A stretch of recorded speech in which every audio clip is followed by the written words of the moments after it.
This is Billy Jack Haynes, professional wrestler. I am going to be doing an interview with the great Hannibal TV in just a few minutes on my wrestling career. Hannibal TV is the greatest YouTube enterprise in the world today in pro wrestling. This is Hannibal here from thehannibaltv.com, and I'm with WWE former superstar Billy Jack Haynes, who was also in WCW, many other top promotions. How are you doing today? So good, Hannibal. How are you, buddy? Not bad. You got a different haircut. Well, you know, I've been reading where a lot of people think that this hair is not real, but I just kind of wanted to wash it and show everybody that it really is mine. That's the Indian and Italian in me, I guess. Well, to start this off, do you want to tell us a little bit about your childhood? I know you grew up in Oregon. Yeah, I had a pretty rough childhood. A lot of people do, and I left mine away for 60. It was about 60 years before I said anything about it. A lot of people that are abused young, they don't say much about it. Mine happened at age 4 through, I believe, 8, maybe possibly 9, and it was the worst you could probably think of, imagine. Sexually and physically, and it happened away from home, and it done a lot of damage to me mentally growing up. Was that through family or a friend of the family? It was through my mother dating another guy, and the guy was a politician, a mayor of Portland, Oregon. And it went on for quite a while, and finally, both my mother and my uncle, when I was 15, were both murdered. So that's where my life really took off into the wild side. But there was 2 politicians that were involved. It's tough to name names because I'm doing an autobiography right now on that, and I am going to name names, because I'm not going to go to my grave with it. I was going to go to my grave with it, but I'm not now. Did you ever see wrestling when you were younger? Yeah, I did. I grew up on Portland wrestling, and my favorite was Tough Tony Bourne and Lonnie Main, Dutch Savage. There was a lot of guys. Don Leo Jonathan from Canada. He was one of the big guys that came in and wrestled Andre the Giant when I was young. I was born and bred into the business. Now, if you want to go back to where I was born, I can take you back to where the boxing actually started. I mean, this is quite complicated, and maybe, we didn't understand or communicate it last time, but I can communicate it this time, so you might say, well, my stories are a little bit far-fetched. This will, I think, really verify where I come from, Can we get into that? Sure. Okay, my mother at 22 years old had already had 2 children, and this was in 1952. I wasn't even born yet, I wasn't even conceived, and she was dating a 16-year-old named Harold Pinland Willie Nelson. You can look him up. He had won 186 matches he only lost 3 amateur fights. So there was an opportunity that sees Rocky Marciano in 1952 had just won the world title from Jersey Joe Walcott in New York. And we were out here in Oregon. This guy was so highly rated, so highly ranked, that Al Will, the manager of Rocky Marciano, and his manager and also his trainer wanted this guy so bad that they flew my mother and him out to New York for 2 days. The thing with Vince McMahon is this: Jess McMahon was still alive. And this was at Madison Square Garden, is where they first met. My mother and this boxer from Portland that she was dating. Met Al Will, the manager of Marciano, Charlie Goldman, the trainer who had 300 professional fights, liked him, and then Jake LaMotta came in and worked with him. And he pretty much beat the shit out of Jake LaMotta. I mean, at 16 years old. I mean, that was fascinating, And so they wanted him to sign really, really good. The guy who came out was a guy named Lenny Montana, who is a professional wrestler, good friends with Eddie Graham in Florida. So during that time, talking to my own mother, before she died, was she had an affair with Vince Sr.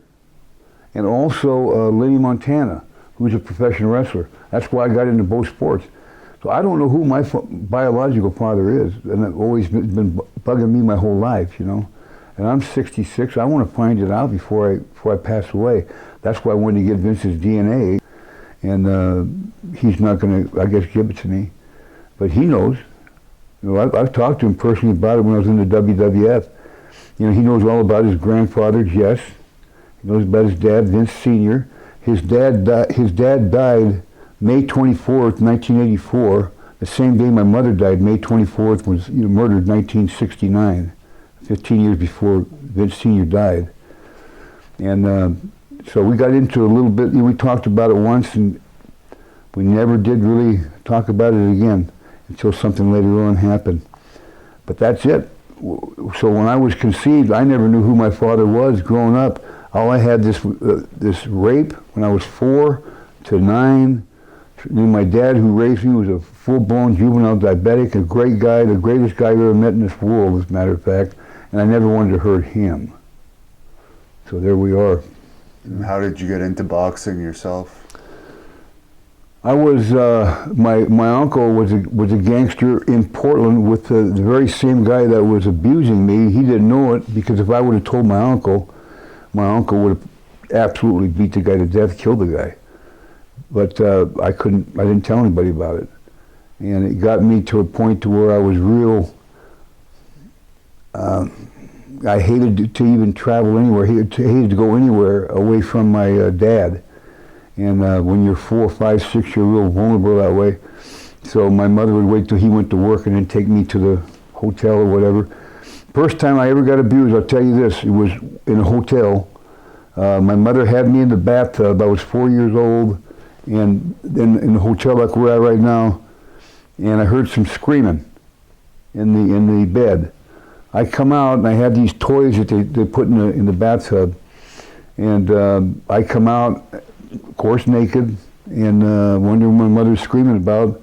And the guy that she was having the affair with, the politician, reached up and grabbed me by the one arm, picked me up. He'd been drinking, picked me up and threw me into the bathtub and broke my left arm and fractured the back of my skull. I almost drowned. My mother pulled me out. She still, at that time, didn't do anything about it. He took a cigarette. I got burns. He used to burn cigarettes on me here. I've got all kinds of burns here. And so we went back home, and my mother told me this. We had these stairs that went straight down. She told me that don't tell your dad anything about this. You tell him that you fell down these stairs, and if you don't say that, I'm going to push you down the stairs. So I was terrified at 4, and then she took me to the emergency room, where I got a cast, and I got taken care of. And I told my dad I fell down the stairs. And my dad loved me to death, and my mother, for some reason... So that's not your natural dad? That's correct. No, my natural dad loved me to death. Not my natural dad, the dad who raised me. Yeah. You know? So you got older and you started doing boxing, I guess. Well, that happened before my mother actually passed away, and my uncle, I went down to the gym to work out some anger issues, and at 13, I started sparring down there at Mount Scott Community Center. Mount Scott Community Center had like 9 national champions, and they had the Knott Street Community Center in Portland, Oregon, had like 6 national champions. Oregon's known for its boxing, and so is California. Just like it is here in Philly and New York. Yeah. In fact, I was really pissed off about the statue with not having Joe Frazier's statue here. And also George Chuvalo. The best fight ever that I saw was Jerry Corey and George Chuvalo. Remember, it stopped prematurely. I don't think it should have been stopped because it was a great fight. But Corey went down. He said he stayed down too long. Remember? Yeah. Remember that fight? Anyway, it's just the boxing. It came natural to me, you know. I was just a natural fighter, but you know, I got the crap beat out of me the first couple times, and I liked it. I just liked it. Then when I was 15, I got set up with a guy named Andy Kindle, who was a #1 rated light heavyweight, and I was at a store, and I wanted this guy to buy us some beer. I was kind of like with this little mini gang, and wanted this guy to buy some beer, and he wouldn't do it. So me being the tough guy of the gang, you know, I hauled him up and smashed him in the face, you know. He got out of the car and we got into a fight. Andy Kindle comes driving up, and he sees this. He invites me to the 3-Star Gym, which is North Portland. I was only 15. So I went in there thinking I could beat the crap out of Andy Kindle, a #1 ranked light heavyweight who fought Bob Foster for the world title. I landed some good shots, and then he just teed off on me and just beat the living crap out of me, man. And that's how I learned, by getting you learn by getting the shit beat out of you. You don't learn by beating the shit out of somebody else. People. That's correct. And I took a beating for about a year. I liked the beating, I guess because I was abused. I think I deserved it or something. I don't know. But I continued with it.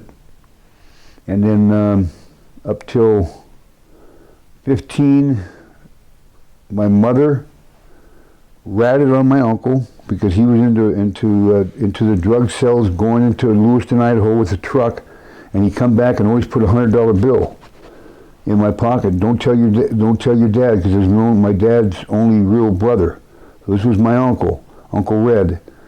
And then for some reason he was murdered in Lewiston, coming back from driving the truck. He got murdered here in Lewiston coming back. They were found with a truck in a truck wreck, but all the drugs were taken out. So somebody ratted him out. As he was transporting drugs. He was transporting iron, it looked like, but he had the drugs in between it. Okay. You know, and so he was hiding the drugs. It was pharmaceutical drugs. It wasn't like cocaine or anything like that.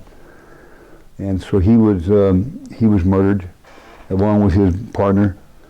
So they came knocking at the door, and they asked if my uncle was there. I answered the door, and I was 15, and my dad had just got off work. My mother was still there, and they said, maybe come in and talk to you. Is Uncle Red, your Uncle Red live here, Red Neil and Haynes? He said, yeah, but he's not here right now. Could we come in and talk to you? Blah, you know how that goes. And he was killed today in a truck wreck. But I knew that couldn't be true, you know. But he was murdered. And so my dad fell to his knees as he came around. That was his only brother. He had no idea about what was going on with the drugs. And after the funeral, my dad didn't go back to work. The day my dad went back to work is the day I went back to school. I was at Franklin High School. And the day I went back to school, I came home because I was not feeling good. When I came home, the guy that my mother was having an affair with and the guy that burnt me with the cigarettes was there, was still mayor. What was the town he was mayor of? You know, this is a tough call. You know, this is a tough call, but it was Portland, Oregon, and his son knows what's going on. I think, you know, he's still alive. He was a 32-year district attorney, and he just retired 2012. And this is where all these homicides and stuff come in my life, in his autobiography and so forth. I'm going to be doing, and it's basically, you know, Hannibal. It's almost too hard to believe, to conceive that a man could go through this kind of life, but I really did. And then my mother came at me, and I slapped her alongside the head because she kept punching at me, you know. And why was she attacking you, though? Drugs. Okay. You know, prescription drugs. And I just said, Mom, I know you ratted him out. I know you ratted Uncle Red out, because there was two different oppositions. There was Fred Peterson, who was a former mayor, and then there was Mayor Terry Shrunk, and they were battling it out on who was going to be who. And there was a guy named Fred Fred, Jim Elkins, big Jim Elkins that was there. At 14, I started stealing lawnmowers for him, so I started going down that wrong path too. And I didn't tell you that in the boxing. That's why I got into boxing too. So I started stealing things. So who were you stealing for? Jim Elkins. Okay. Big Jim Elkins. What was he? He was a crime boss. He came from Arizona, and he was a crime boss that worked against. Elkins was with the former mayor in 52 to 56, and then the new mayor, Mayor Shrunk, was against him, so they had a rival gangs. So these there. were like under the table deals that these two mayors had with the different crime heads. Yeah, Okay. and my uncle was involved with, I think he was doing both. I think he got caught because he was doing both. But my mother was having the affair with the mayor, Terry Shrunk. Yeah. So that's... What year was that about?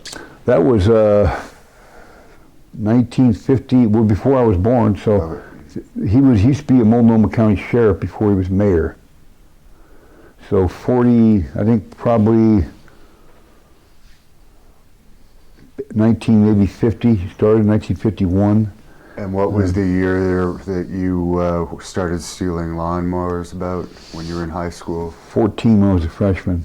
Okay, so that would have been in the late 60s, early 70s? 68. Okay. Yeah, he was murdered. They ended up murdering Fred Elkins. I don't know who did it. Could have been my uncle, could have been Terry Shrunk, because Terry Shrunk then, at that point, came back to my side and was on my side. And I was so fucked up in the head that I didn't know who to go to at that time. So you were continuing boxing. Did you ever turn pro? Never turned pro. Wanted to turn pro. Here's what happened. Now both my mother passed away the 24th, May 24th, 1969. My uncle was April 18th, 1969. They died 5 weeks apart. I was supposed to go to the fight May 24th, and you can have this verified. May 24th, 1969 was the Andy Kendall, Bob Foster fight in New York. And I was going to go a round trip to watch that fight because Andy Kendall took me under his wing. And he lost in the 4th round TKO. But I never got to go to the fight because my mother died in the same day of the fight, May 24th, 1969. And you can verify that. And what was the official cause of her death? They said she had a brain aneurysm, but there was no autopsy.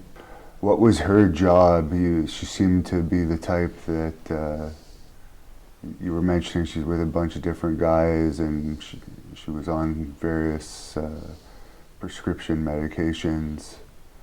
Did she have a stable job, or did she kind of go from job to job? My mother, what I remember of my mother, and I try to say, she was a beautiful woman. I mean, she was an absolutely gorgeous woman. 5'9", 120 pounds. You know, she was definitely that's why the men went wild over her. And but she had a problem. I think she was abused when she was a kid. I think that's what the problem was. It's so complicated to bring this whole story together, Hannibal, because I got to have this fixation memory, and I've been beaten in the head so many times. I've had a lot of it beat out of me. But some things you never forget. So you never actually had your pro fight, you said, because your mother died and that kind of derailed you. At what point were you brought in to spar with the pro boxers that you've sparred with? No problem. And my memory gets good here. Okay, when I was 16 years old, now after my mother died and my uncle died, there was a cop, and I wish I could remember his name, but he was a black cop who was friends with Terry Shrunk, and he used to do the news, and so I ran into him when I was 16, and we got into it, and that's I beat the living shit out of him, and he was a grown man, and so at that time Terry Shrunk, who was still the mayor of Portland, told me that I'm going to go to JDH, juvenile, or I can go in the military. So he was calling the shots, not even my dad, who raised me. Right. Was that because was the cop in uniform when you had that fight? No, he wasn't in uniform, but he was still a cop. Okay. Unless he retired in '69, I'm not sure, but he was a former cop, But you're out of in uniform. some trouble for the assault, I guess. Yes. Okay. So I was going to go to JDH because I was under 18. I was 16, almost 17, or go in the military. So I go in the military. I'm doing real good because my dad who raised me is a World War II veteran, William Abbott Haynes, Sr. So he was real proud of me. I went into the military. I did real good. I went to Fort Lewis, basic training, went to the infantry division. I went to the armor division. I was going to go over to Vietnam. I was going to fight. I wanted to fight. And I got into a fight prior to it, going on leave with the sergeant. And there it is. I got a Article 15. I went home, told my dad. He said, go back, take care of it. So I went back. They didn't call me on roll call in Fort Riley, Kansas. So I panicked again at 17. I was only 17 when I went in the military. And so I went back home and I went AWL for 9 months, which was really degrading to my dad. And my dad was very disappointed in me. And finally, he said, listen, turn yourself in. He says, if you don't, you're going to regret it. So he took me down to the police station on Oak Street in Portland, Oregon. I think I just turned 18, and I was sent down. They come pick me up from Fort Lewis, drove me down to Fort Lewis, Washington, 150 miles, where I spent 6 months in the military stockade. And my dad would come down and see me every weekend, and I did this thing called Big Red, chop wood, and I got a day off for every day I did it. So I only served 3 months in the military stockade, and I got an undesirable, not dishonorable discharge, which made my dad feel a little bit better. But that's that fiasco. Then I came home, and I was just turning 19, and that's when I decided to get into the pro game. And that's the time that Norton was getting ready to fight Joe Frazier down in San Diego. And they had these sparring partners. One of them, Ken Arlett was one. He was 16.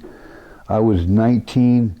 I went down there and they paid $500 a week. Hotels paid. And it was called Johnny Taco's Gym in Nevada. That's big money back then. $500 a week. Plus, you got your hotel paid like you got here, and food and expenses and all that. But basically, you weren't allowed to throw any punch. You weren't allowed to hurt nobody. You had headgear on, of course, but you got the living shit beat out of you. And that's how you learn, too. And I worked with Ken Norton for about 2 weeks, 3 weeks. And then that's about all I could take, to be honest with you. And I came back home, and my dad was real proud of me, so I was going to turn pro. Now, go up, I was doing this a lot. There was another guy, there was Bob Foster, who was in New Mexico. He'd come down and get ready for fights, so I'd go down the same thing, work out with him at Johnny Taco's. So it's a well-known gym he passed away, but it's a well-known gym in Nevada. So that's how I learned to fight. I would get the shit beat out of me by pros. And I just loved it. I loved to get the shit beat out of me. It just was a great feeling. It was like almost having an orgasm. I was sick, is what it was. But you're also fighting the stars, so I understand the feeling that you get from that too. It makes you feel that you can hang with the stars if they're not knocking you out, I guess. Well, there's a lot of times I was knocked out going back to the corner, my body followed me back in. Yeah. But they wouldn't try and kill you, but a couple of times you'd even land, I'd land, the left hook was my shot, and I'd hurt them and got the head turned around, then they take it out on you. I mean, boom, they just really beat the shit out of you then. But I kept learning. Then there was, you said, I seen the interview you had with Larry Holmes, which was a great interview, by the way. Fantastic. I don't know how you pulled that off. A lot of work. Man, that was a great interview because Larry Holmes was one of the guys I always wanted to work with but never did. And I'm supposed to get a Buster Douglas one in March, a full career interview, so hopefully I'll be more into the boxing as time goes on. Yeah, Buster Douglas did a number on Tyson, didn't he? I mean, in Japan, it was? Yeah. I mean, he beat the living shit out of him. Then all of a sudden, the 11th round, he comes out of nowhere. Tyson comes up with this uppercut and down. I thought that was it. And he remember, he banged his fist down. He was mad, got back up and knocked Tyson out. He got rid of, that time, they got rid of Kevin Rooney. And Rooney was, he could call out a punch combination, 1, 2, 4, 6, whatever, jab, hook, overhand right, uppercut. He'd number him. And once Rooney left, he had no tutelage whatsoever. What was your favorite combination? Everything came off the jab. Everything works off the jab, So jab, left hook, feint. I used to feint. I was a very defensive fighter. I'd let the guy make the first counterpunch, let him make the first mistake, and that's how we were taught. The trainer was Ed Milberger. Then after I got out of prison, the stockade, I was 19. When I go up 20, still fighting with the pros, 21, there's a guy named Tommy Sullivan in 1975. Now, Tommy Sullivan was a national Golden Gloves champion who beat Michael Spinks for the national Golden Gloves in 75. 76 Olympic Games was Michael Spinks beat him in a controversial split decision that Spinks lost every round, but they gave it to him anyway. Yeah. He should have never went to the Olympics. His brother and Sugar Ray Leonard, all those guys went in 76. Now, it was Michael Spinks that beat Larry Holmes at 48-0. It was Michael Spinks that beat him twice and ruined his record to beat Marciano at 49. So the guys that I was working with, I could hold my own against. Tommy Sullivan was beat Michael Spinks, beat the shit out of Michael Spinks twice. And here his guy beats Larry Holmes. So that's the caliber of fighters that I was in against, So it came natural for me to use my fist in everything after that. In 1976, I met a girl. Or 74, I met a girl. She got pregnant. She had a son. I had a kid. I didn't know if it was a boy or a girl. She left with another guy. 76, my dad went blind. I mean, it was horrible from diabetes. He had juvenile diabetes. I never told you that. And so he went totally blind. So then now I got a son. My dad. Well, who do I take care of? I'm going to go with my son, leave my dad to go in a nursing home at 49 years old, 48. So I left my son to the side because he had a guy in his life, and I took care of my blind dad. When I took care of my blind dad, and that was it. I got into the cocaine dealing. All those stuff came up. After that, I got into the bars. Willie Nelson, the guy I was telling about, the fighter that went down, my uncle knew him. The guy that I thought it was my dad, my biological father, Willie Nelson. Harold Penland down there that fought, down in New York. Yeah. Before I was conceived. I thought he might be my father. I went nuts. Lenny Montana, my father. Vince McMahon Sr., my father, because he supposedly had sex with my mother down there. I didn't know who my dad was. All I know wasn't the guy who raised me, but I loved him more than anything because he never left my side. And so I didn't want to leave his. So then I was really, really angry. Really, really angry, and I'd done some really stupid shit at that time. I got involved with the heavy, heavy gangs in Portland. So as I grew up older, 23, 24, 25-ish, I got real defensive. I came really close to killing a couple guys with my fist. Were you mostly selling, or were you collecting as well? I was selling. I didn't collect. I didn't do any collections. And there was a guy that beat a woman up, one time, and that's the first time I ever did anything as far as a contractual thing. And I almost beat him to death. And actually, I was supposed to, but I couldn't do it. The very first time I did it, I couldn't do it. And so I found out the hard way. You got to do what you're told to do, because I didn't get paid. And so I didn't want to get into that. There was three in Portland, Oregon. There was 3 nightclubs that I was in charge of. That Willie Nelson, the gangster, Harold Penland, and everybody knows this in Portland, and if you do your research, you'll find this out. Harold Pinland, Willie Nelson, a.k.a. Willie Nelson, the fighter who was going to be a fighter, who was actually, by the way, 24-0. Right. He turned pro back in Portland. He said, fuck New York, came back to Portland, and sorry about the cuss words, I'm trying not to cuss. And he was 26-0, 24, 26-0. Then he went to prison for 6 years, got out of prison, and then tried to fight too quick and lost 3 in a row. And then he got into the gang, prostitution, pimping, drugs, cocaine, heroin, you name it. And so I went right along with him. He became my idol, and I kept that away from my blind dad. And so I went through this period to where contracts would come in, and it's pretty hard to tell you this because, but I'd done things I should have never done, and I did do them.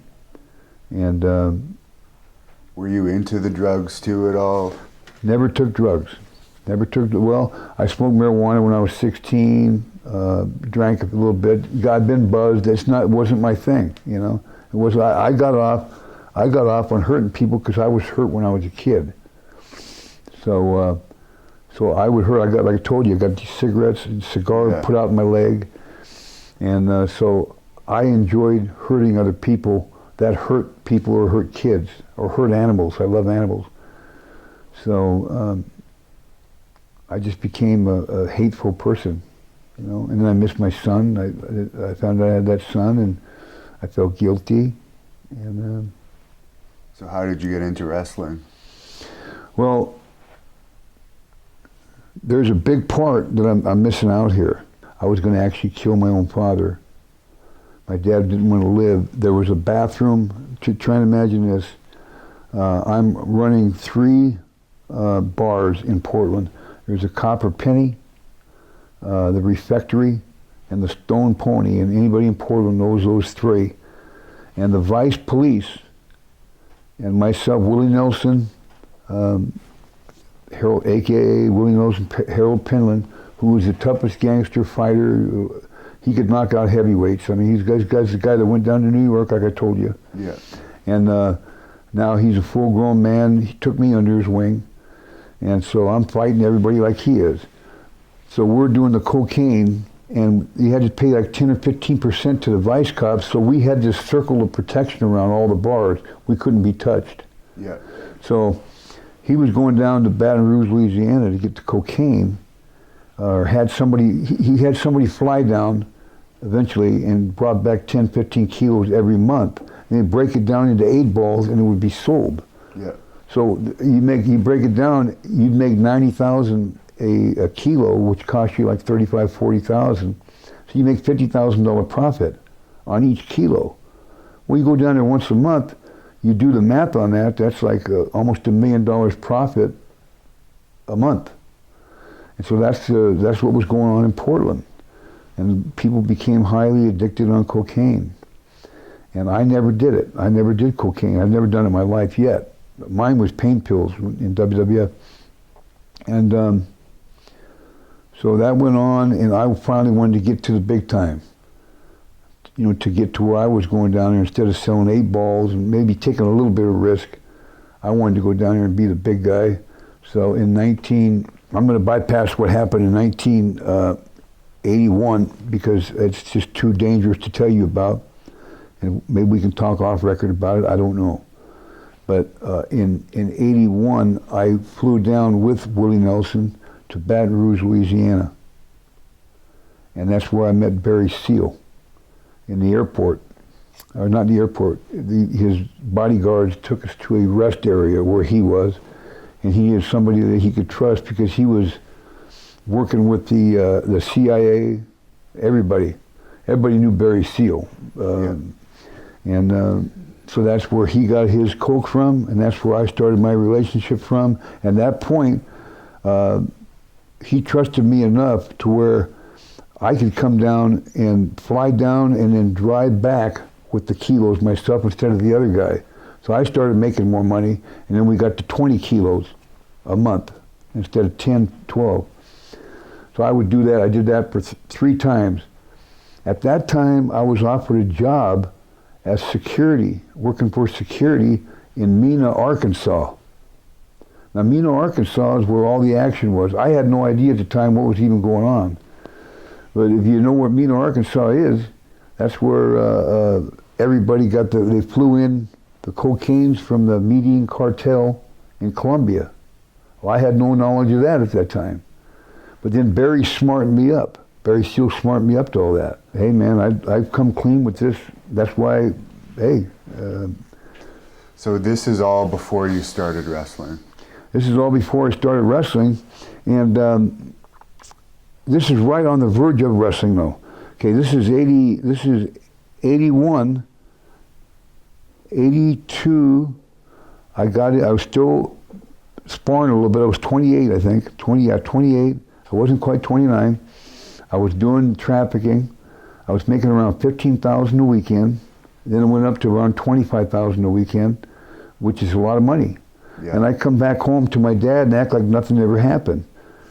And finally my dad just said, you know, he didn't want to live no more because I'd hear him crying every night, and he didn't know what I did, and I'd take care of him, put him in his wheelchair, give him his insulin, and then he lost his foot, and he got his foot amputated. And when he lost his foot, he was bound to a wheelchair.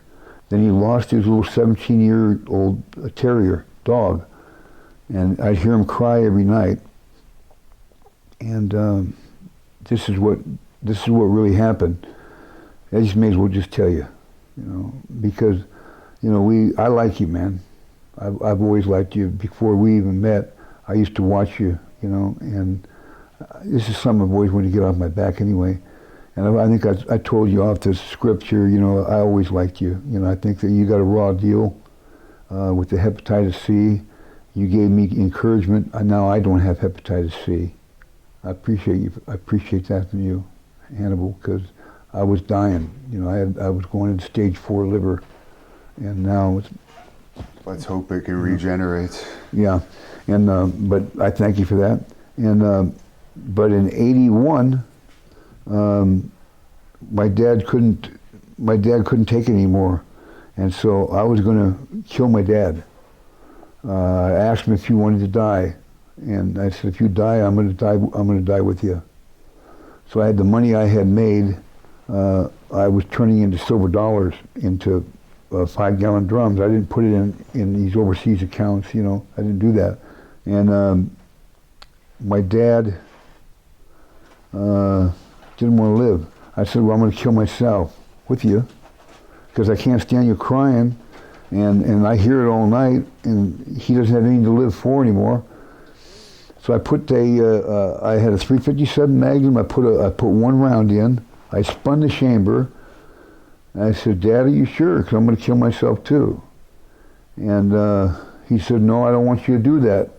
Well, my dad couldn't see, and I just said, F it, because I couldn't take anymore. You know, when you hear your dad crying that you love, I mean, even if you know it's not your biological dad, this guy done everything for me.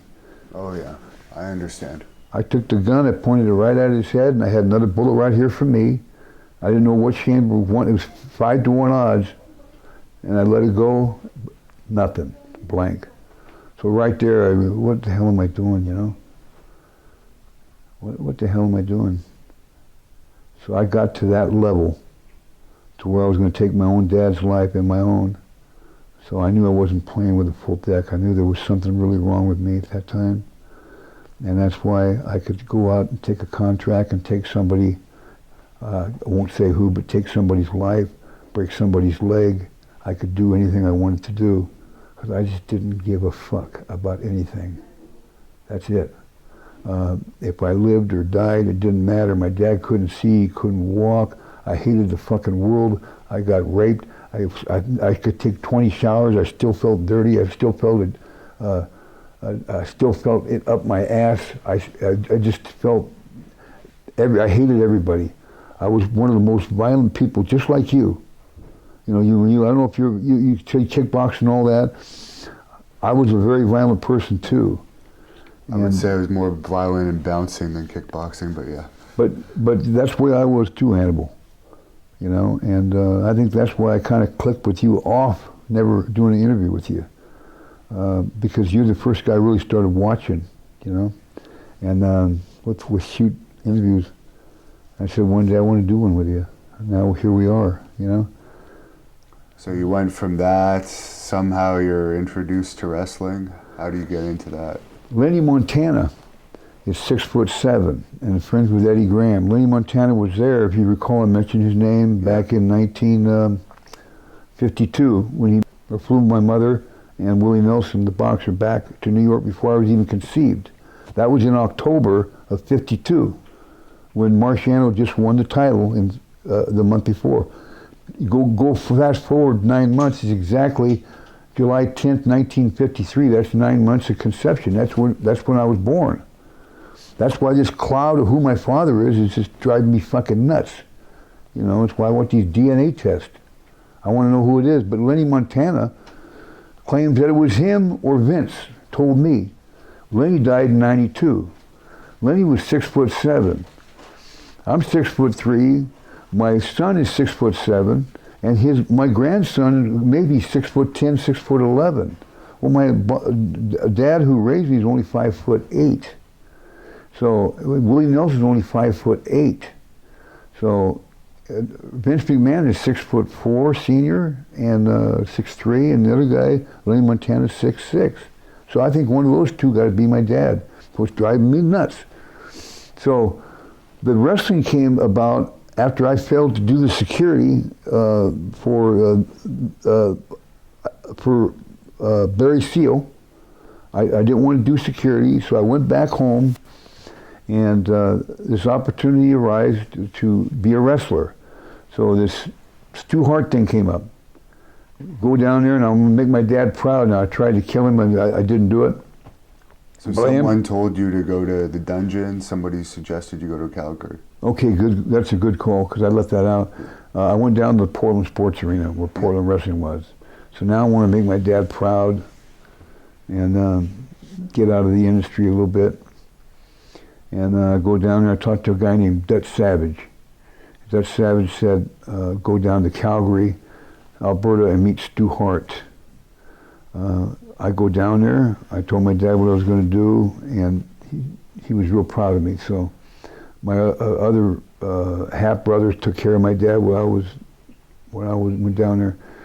I was only there for about a month, and I didn't like it. You know, it just Dynamite Kid trained me. You know. What year would this have been? This was August of '82. Okay. I had just turned 29. And then I missed the drug scene, you know. Yeah. I missed making the big money and all that. So who was training you? Dynamite Kid did most of the training. Davey Boy Smith did some. Bret Hart never even gave me the time of day, because at that time I was 6'3", about 280. I was on roids at that time too. A lot of guys were on roids at that time. You know? And so why I don't know. Didn't care anyway. What did Stu think of you? Because you seemed like the type he would have loved back then. Stu, when I knocked on the door, he said, "You big bastard," you know, like that. And Stu stretched me down the dungeon. Down in that Stu Hart dungeon, there's little holes everywhere, where and then you sign it. And I don't know if I signed it or not, but like one of those holes in there is my head, where I got rammed through it. He put me in the front. He'll put you in the front face lock. Yeah.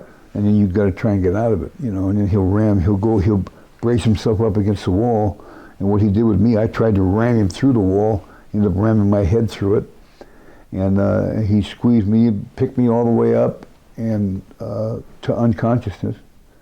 And I woke up, I don't know how, maybe 20 seconds later. And I got to go outside, because it was in August of '82, it was summer. And so I made it to the outside ring. I had all this talent, but I wanted to go back into drug dealing. Went back to Portland. Did you ever have a match? Yeah, I did have matches. Yeah, I did have matches on Friday, Calgary, and did a few runs to Regina and stuff like that. So even with limited training, they threw you in there? Yeah. I only trained 10 days. I had my first match.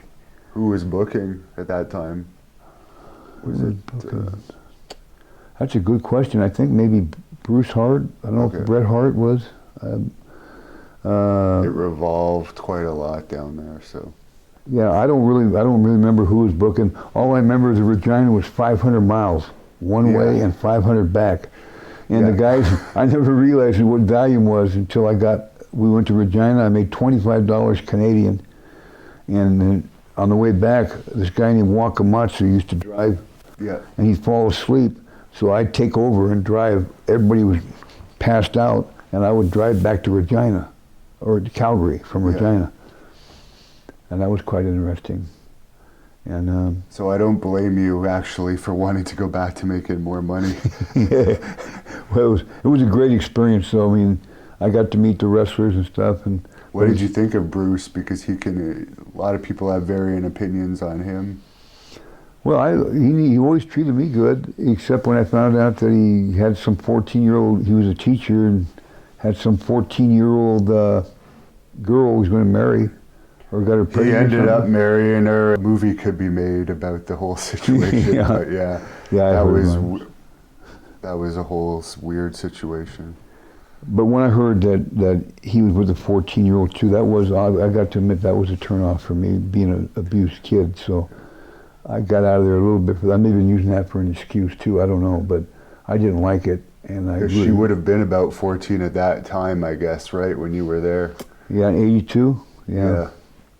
Yeah, and in fact, he was pretty public about it. He brought her. I think she even came over to her at the Stu Hart house, for dinners and stuff. So,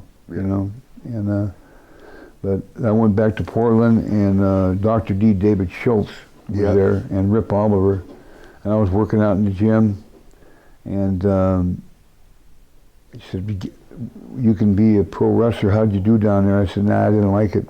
They were working out the same gym I was, so he said, "Once you come down to Portland Wrestling, just see what you've learned, because we need a baby face." So I went down there, and we had a match for like 15 minutes, and it was a good match. He said, "Shit, man, you've learned. Why don't you just come here and be a baby face from Portland?" And I said, "Nah, I'm kind of into other stuff, and by that time, I knew a lot of the wrestlers because they used to come to the Stone Pony and get drugs from me, buy coke. Yeah. And I don't want to mention any names there either, just because it would be kind of unfair, Yeah. A lot of them passed away. And so they knew what I already was. And so they wanted me to get in this other world. And so I got into Portland Wrestling. I was there for a year, all the way through '83. I was home. In '84, I had an opportunity to go to Florida. And Eddie Graham and then Lenny Montana was supposed to meet me down there, so I thought it was my dad. So that was my main influence to go down there, is to see this Lenny Montana and talk to him, because I know he's my biological father. So I go to Florida, Eddie Graham, all these guys meet me, and then I get a contract. I get a contract on a major player, and it's a huge contract. And that was in January. That was in April of '84, and I fulfilled the contract. And I was wrestling for Eddie. I said, fuck it, back to dealing drugs, and heavy duty drugs, man, all the way through till '86. And we were moving like 180 kilos a month. When were you married to Jeannie? What year was that? God, I passed that up. That was '83, back in Portland. Okay. You want to hear the story? I don't know how you're going to edit. It's hard for me to stay focused because of head trauma and CTE, which I do possess. I've got a lot of head trauma. You got the camera. Where's the camera? Right here. Yeah. I got the long hair, but I've been beat. These are some razor blades and being beat. My nose has been broke. I don't know how many times, but I've had reconstructive surgery on my face and all that. In Salem, Oregon, it was pouring down rain. I was driving back from Salem to Portland for Portland Wrestling in '83. It was like January, and Jeannie was walking, and I seen her, and I said, "Get in, man." So she got in the car. Well, I took, at that time, I said, "Well, you come stay with me tonight." There wasn't no sex. She was a beautiful woman. So, but there was no sexual interest at all in me, in her, at that time at all. I just wanted to help her, and she said she wanted to stay in the United States. So at that time, the next week, Chris went to Japan. Chris Adams went to Japan and said Jeannie had to be out and go back to England because her visa was up. I talked to Jeannie. I said, listen, he'll have no idea of this. Why don't I marry you? And then if I marry you, you have American citizenship and you can stay here in this country. And that's what we did. We got married. And I'm not saying we didn't have sex, because we did, but you just made, I don't know, maybe 5 times in the year we were married, or 9 months we were married. He had a little girl named Jade who I fell in love with. She's a beautiful little girl. And Chris Adams came back, and I was wrestling in Portland, and Chris Adams comes back, and now I'm married to Jeannie. When he left, that was his girlfriend. Yeah. So that's like the biggest betrayal anybody could ever do, you know. But yeah. She wanted to do it. I wanted to do it. And so he came. She's gone on record saying he was cheating on her constantly as well. Through the shattered glass, you know, I read it. She put me over in it, you know, in the book. And I didn't do nothing but help her. So. And she did mention you had money at the time. You had a fancy car. Yeah, I believe. So I kept my cocaine away from her. She knew nothing about my cocaine dealings. Nobody did. You can't do that. You can't ever let that out or you're done. And that's what I learned. You know, silence is golden, man. And so no one knew anything about my drug dealing at all. Nobody, absolutely zero, nobody. Not even my family, nobody. And but so what was Chris's reaction? Did he say anything? Obviously, you were much bigger than him and a boxer, so there's not much you can do about it. Well, that's not what he said. He come back and he said he's going to kick my ass, that he's a judo expert, and that he's going to break my back. And I knew, I had met and I had known Bad News Brown, you know. Yeah, from Calgary. Yeah, Bad News Allen. Yeah. And he was a judo expert. I already knew that because he was in the '76 Olympic Games. He should have won the gold medal. He won the bronze, but he should have won the gold medal, because that's the same '76 Olympic Games with Tommy Sullivan, the guy who beat Michael Spinks. Should have been in the Olympic Games then, because I was going to go with him.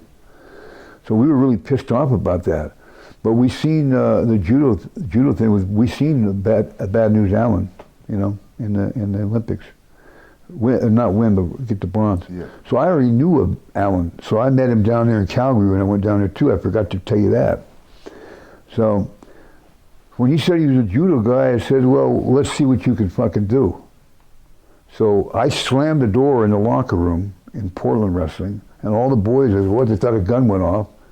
And so I slammed the door. I said, come on, motherfucker, try and hit me. You want to hit a woman? Try and hit me. So all I did was go over to him, and he went around and ran around the other side, the heel side, and that was it. We didn't fight. We didn't do nothing. And so that was it. Then I went to Texas later, and the same thing happened. I guess he found out I went to Texas and split too. How did it end with Jeannie? It lasted about a year. Yeah, Jeannie and I, we got along real good. I never even raised my voice at Jeannie. She was such a sweetheart, and I loved her as like a sister that I never had. I never told her about my abuses, never told her about the cocaine dealing, never told her about anything. So she doesn't know anything about that, and I still love her as a friend, and she's a beautiful woman, as you know, and they all got kids now together too. So, but Stone Cold. And the daughters are all beautiful, actually. I too. know it. Oh God, how could they not be? Stone Cold and what a bloodline. But I'm gonna tell you something too. I've always, you know, Stone Cold and I went down the road together when I was Black Blood in '91, and so. I brought up Jeannie one time, right?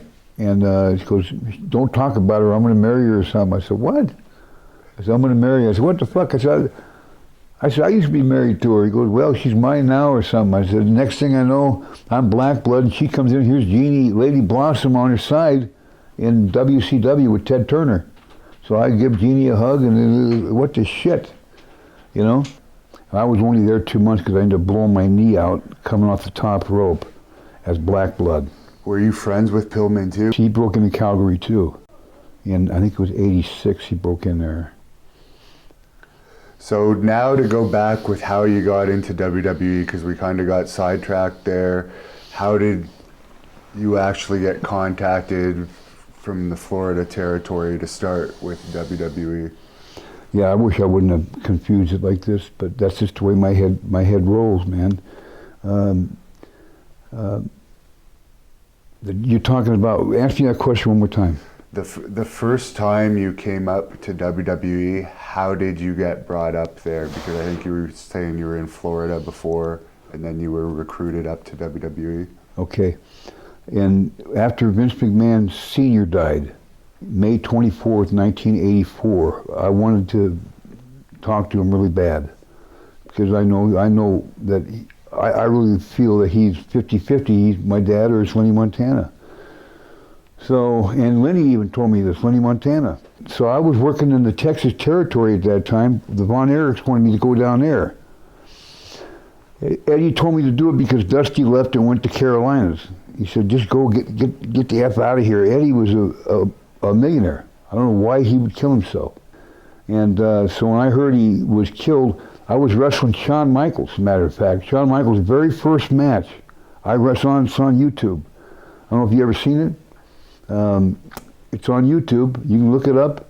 It was somewhere in 85, like January 10th, before Eddie died, January 15th. And I'm wrestling Shawn Michaels' very first match. He's green, he's real scared. And look at him today. We're going to be a great worker and all that. But after I wrestled him, I heard Eddie killed himself a couple days later. And so then I went back, right away quit there, Rip Oliver over, and then went back to Florida. Now, just on Texas, what was your experience like with the Von Erichs? Well, Fritz Von Erich was a piece of fucking shit. That's what he was. He was a liar. He never was true to his word to me. He's passed away, so I'm using some pretty bad language on him, but you know, he was. He lied to me about everything. In fact, I came very close to knocking the shit out of that old man. I mean, I'm an old man myself now, so it'd be like you knocking the shit out of me. I would have done it. I came very close to it. And then I just said, fuck you, and left. And that's the way I was back then. How were the kids? Were they They were all great. Yeah. They were great kids, man. If I had a dad like that, I'd be fucked up on drugs too. That's me. And they were fucked up on drugs, and he knew it. So what the hell? He let him. I mean, even little Chris was doing acid and all kinds of stuff. So. Do you have any examples of anything you witnessed of any of the Von Erich boys being fucked up in the ring or anything, or behind the scenes?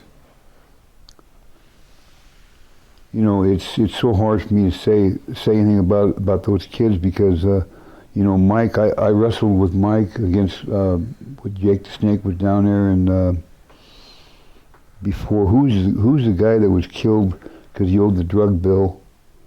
My ex-wife, Jeannie, found him. Oh, Gino Hernandez. Gino Hernandez. Did you know him? Yeah, I knew him real well. I knew he was with some young girl of the mafia, and she was like 15 years old, and they, through me, because Gino worked through me, said to tell Gino to leave. He had a warning. He had one warning, and he was lucky to get that. Don't be effing this 15-year-old mafia girl. And he continued to do it. And so I guess Jeannie lived next door or some whatever. She's the one that found him. But I don't know if it was cocaine or they went in and 86'd him. But it was a hot dose or something. Supposedly they found the cocaine in the stomach, which, as you know, that's unusual. You wouldn't eat cocaine. No, they got him. Strange. No, they got him. So for Florida, did you have much contact with Dusty Rhodes when you were in Florida? Never liked Dusty Rhodes. Never cared for him. You know, and that's what would keep you and me out of AEW because of Cody. I checked into it, and because I would be a perfect manager for you. You know, you're the best talent that's not made it in the big leagues that I've seen. I mean, I've heard many people say that. So I myself looked into it, and then now I know that Cody Rhodes is involved in it. There's no chance. I called Dusty a fat fucking liar. He left Eddie Graham unattended after that Miami show. I wrestled superstar Billy Graham, and there was like 50,000 people. Don Shula was there, all kinds of celebrities, and went to the Carolinas, had it pre-planned, and he took nine of the superstars out of Florida wrestling and went to the Carolinas and left Eddie with nothing. Oh yeah, that's been documented. That really hurt the business. Yes. Yeah, I was there when it happened. And I said, Eddie, I'll stay here with you, and I did for a month. And Eddie did come despondent, and because I'm the only one that stayed, but I think Blackjack Mulligan stayed too. You know, but that's why he said, get out of here, go to Texas, leave me alone. Blackjack Mulligan was pretty tough. Did you ever see him in action? Yeah, oh yeah, yeah. In fact, the Saint, David Sihar, you know who he is? Saint. Oh yeah, wasn't he the Cuban assassin too? He has so many gimmicks that Cuban assassin David Sierra, but he's Bill Alfonso's brother. Is he? I didn't know that. Yeah, he's Bill Alfonso, probably the best referee in the business. I just seen him yesterday for the first time. Great guy. And he had this white suit on. And there was a wrestler, and I still don't know who he was, went and asked in front of Kendall Windham when he was 17, asked Blackjack, hey man, you got any dope, man? You got any crank or whatever? And Blackjack told him to come over here. And while me and the Saint was in this room in Florida at the Sportatorium in Florida, he went to beat the shit out of him. And that entire white Saint suit was red with blood, almost the entire one. And then he had to go out first, and they called him about 5 minutes later, okay, you're on, with Gordon Soley, you know. And he went out there with blood all over his... So Blackjack was mad because he had asked him for drugs? Yeah, in front of everybody, instead of taking him to the side like you're supposed to do. You know, you go to something like that, you go one-on-one. You don't do it in front of the boys, you know, that's just the business. There was some story I heard, I wish I'd asked Barry Windham about it because I heard it after the Barry Windham interview, but you had some heat with Barry Windham at one point. Yeah. And you had asked Blackjack if he would mind if you challenged him to a fight or something, because Blackjack was Barry's father. That's very true. I went to Blackjack because I knew we were really good friends, you know. And Blackjack, you know, later on in his life, you know, he's on this major lawsuit that we had going on, and Barry was young, and you know, when you're young, I was 29 at the time. So when I came in, he was jealous of his spot, and Dusty was too, and I was getting a push from Eddie. Loved me, Eddie Graham loved me, and of course they all rebelled against me, and I could give a shit. So Windham kept fucking with me, and went to Blackjack, and I said, listen, your son keeps screwing with me, and I don't want to do this, but if he continues to do it, him and Rotundo are going to get their ass kicked by me. One at a time, and because they both kept screwing with me. How were they screwing with you? Well, here's what they did. You tell me what you would do as a wrestler if someone did this to you. You got your hat that I seen yesterday on, and you come over. Cowboy hat. Yeah, it's a nice hat. I liked it. It's a good gimmick. You put your hat down. You go in to wrestle in the ring. You come back in. Now your hat's in the toilet with shit in it. What would you do? I would find out who did that, and they'd be in a lot of trouble. Okay, that's what happened.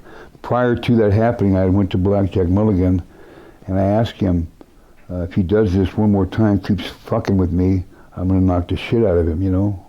And so I come back after my match, and here it is. My hat's in the toilet with shit, but it said a note that was written on it, said, Billy Jack Haynes, Billy Jack after he gets the shit beat out of him. So I took the hat up, and the only witness that was there went on record was Brickhouse Brown. And so I picked it up and I put the shit, you know, and I put the hat down. I said, who done this? And Brickhouse Brown goes out this here to Windham, you know. I said to Wyndham, and Wyndham goes, "Oh, come on, man, you can't take a rib." And so I said, "You got 2 seconds to defend yourself, man." And so he like that, man. So I just tore into him, you know. And I don't know what I really don't know what happened. It was so fast, you know. But I ended up knocking him out, picked him up by the hair, and rammed his head into the sink, and just smashed his fucking head into the sink. Barry Rotundo, Mike Rotundo, came from behind me and tried to break my arm to release Barry's head in the sink. As I got around it, and then he ran out the building like a chicken shit. This is the truth. He'll deny it or whatever, I don't care. But he ran out. The only witness to that said anything was Brickhouse Brown, and he's on record saying it. So it was after that you spoke to Mulligan? No, before and after. Oh, okay. But Mulligan said, "No, hey man, he's 6'7", he can fight. Yeah. Let him do his own thing." So that was the end of it with Barry? Yeah, Barry. It was very shortly after that we had the Miami show, and then they all took off. Barry took off. Rotundo, everybody left and went to North Carolina. Left me there with Eddie Graham, and that was basically the business. That was it. Florida Championship Wrestling at that time went. So the last guy I'll ask you about before we take our break here to do the other thing is Billy Graham. You said you wrestled him. I'm pretty sure you know I'm good friends with him. Do you have anything to say about Oh, God. We wrestled in that show in Miami, the Full Nelson match. And, you know, we put each other back and forth all the time, you know. And of all the guys I've ever met in pro wrestling, you know, I love Billy more than anybody. He's the most down-to-earth guy. Comes from the Schwarzenegger era. You know, with the guy, his guns were just unbelievable. But he really treated me like a king. Like, hey man, you're the man. You know how Billy is. Yeah. And I just loved him. But we had a kind of misunderstanding on the trial thing. So I have no problem with Bill. Billy's a great guy. I love him to death. I mean, you see him, tell him that. I've been trying to get a hold of him. I tried to get a hold of him through Facebook. And he never. He just sends his post to his webmaster, and his webmaster posts. He doesn't actually know how to operate Facebook. He's not the most computer literate, but the webmaster posts it, so it's his legitimate. But yeah. Hey, would you tell him? Could you just tell him from me? Tell him that Billy Jack said all the best, and I just love him to death. Man. Yeah. You know the way I've talked this interview, and I'm pretty straight shooter. I just one of the guys I love you brought up there. I'll probably send him this clip of you talking about him, but he really is hard to reach these days because he isn't in good health and he's not able to keep track of everybody. I don't even talk to him as much as I used to. Did he have a heart? You said he had a heart attack? Just had a heart attack a few weeks ago, about a month ago actually. Oh God. So.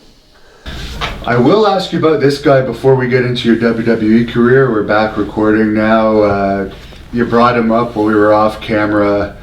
Mad Dog Bud Sawyer, he's always a popular subject on this channel. Did you have much interaction with him?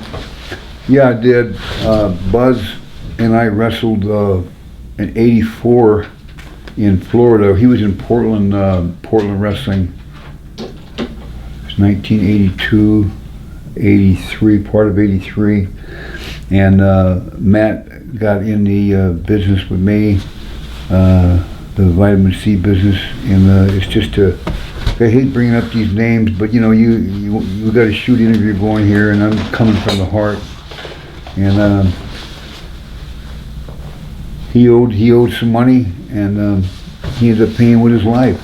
And there's been several wrestlers that have done that have paid with their life. And I eventually will be one of them. Yeah. Bryan Adams, you mentioned that you trained him a little bit in Florida. He went on to be a big name in WWE. Any memories of him, who was better known as Crush, by the way, for anyone that doesn't know? Yeah, Hannibal. In 1985, I was over with the Inoki. I was actually the main event guy with Antonio Inoki on New Japan for about 3-4 tours in '84, '85, and I met him over there in the dojo, and he was really, really good. And I got him booked in Portland, Oregon, not Florida, but I got him booked in Portland Wrestling. Portland Wrestling, he took off like gangbusters. And he stayed there all the way through till '89. And then after I was done with the WWF, I got him booked in the WWF myself. And he wanted, like he said, crush. It's demolition. And right? demolition, crush. And then when I was there in '89, I met a guy named Mike Awesome, same thing. Boom, he had his first match with me, and both the guys kind of fed off me. It's my fault again. You know, I got him in the business that I was in, and it both cost them their lives. Who brought you into WWE, and what was your first meeting with Vince McMahon Jr. like? So I told you I went down there in '84, went to Chicago, and was there just a couple of days, and he wouldn't give me the time of day on that. We did some promotion. I was going to come in, and I just left because he wouldn't cooperate with me. And then he did come back later, and then said, I wanted to make something for my dad who was blind, and his dad already died, which I thought could have been my dad, Vince Sr.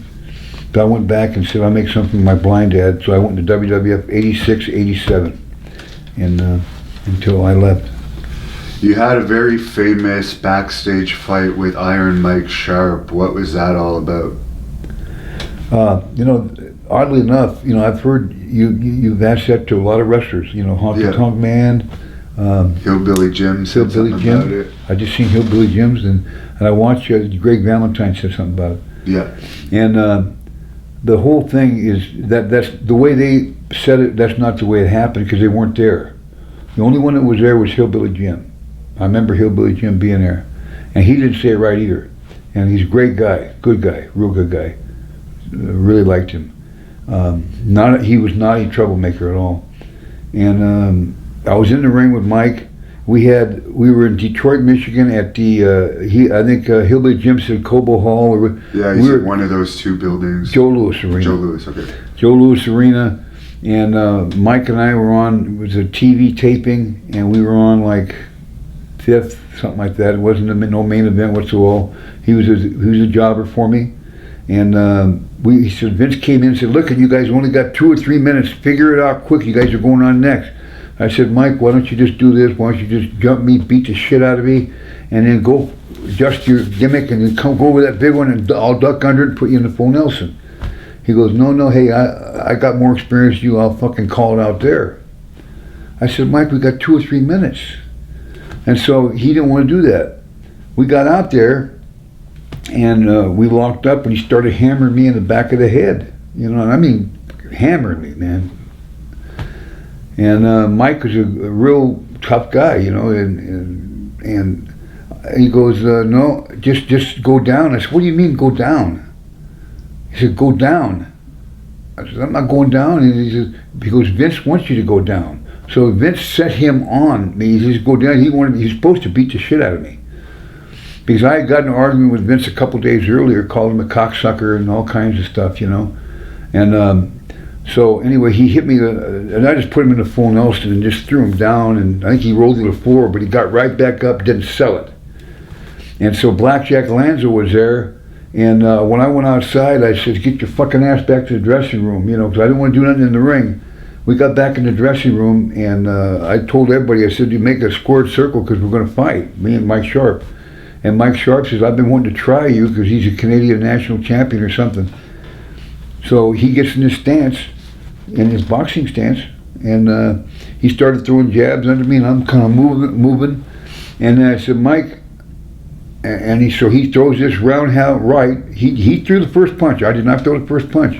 So he throws his first punch, and I went under it and caught him with a perfect left hook, dropped him, left him alone. I told him to stay down.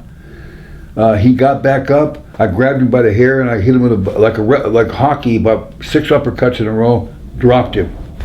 He started to get back up like an idiot. I football kicked him with my... At that time, I don't know who it was. I think it was Bob Orton. I'm not sure. I can't say for sure it was Bob Orton because he may deny it. Somebody jumped on me from the back And Harley Race took that person by the throat and grabbed him and shoved him up against the wall. At that time, Mike had a pool of blood about like this coming out. I didn't mean to hurt him that bad. I love Mike. It's just shit that happens, Hannibal, in the business. You know what I'm talking about. And it was Vince's fault. But Vince fired me over it. And so I went up to talk to Vince, and I go up to talk to Vince, and Mike's in the office. I didn't even know Mike was in there. At 2 o'clock, I was supposed to be there. I got there a little late, and Mike was up there. And, well, you're fired, you know that. I said, well, shit, you won't tell me who I am. I wanted to know if you're my brother or not anyway, so go fuck you anyway. And Mike Sharp goes, no, come back. And Mike went to the hospital after that, and says, I started the fight. It was me, to Vince. So Mike saved my position, you know. So I was really felt horrible, because it was a pretty brutal beating, man. And when he died, I know he died a little while ago, and I felt bad about that. I don't mean to ever hurt none of the boys. I love the boys, and it's just something that happened, you know. Was that the only locker room incident you were involved with? No. No, I just love the boys. But see, when it's a work, there's a lot of guys that don't want to do jobs, man. Yeah. And that's trust me, I know. Okay, so you know the business. Yeah. As a promoter, I know trying to convince them too. Yeah, and the whole thing is... everyone that's watching this, fans always seem to think from the outside, oh, you just tell someone a job.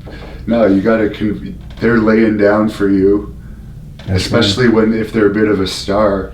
There's really a lot of convincing that goes on a lot of the time, especially in those days. Yeah, boy, you're right there. And in those days, a $14,000 a week check was common, you know, $14,000 a week. So you wanted to keep your spot. And if you started doing jobs, that $14,000 went down to $7, $8, $6. So a lot of money, that's per week. And you had to travel all over the world for it. So, you know, I did whatever I was told to do.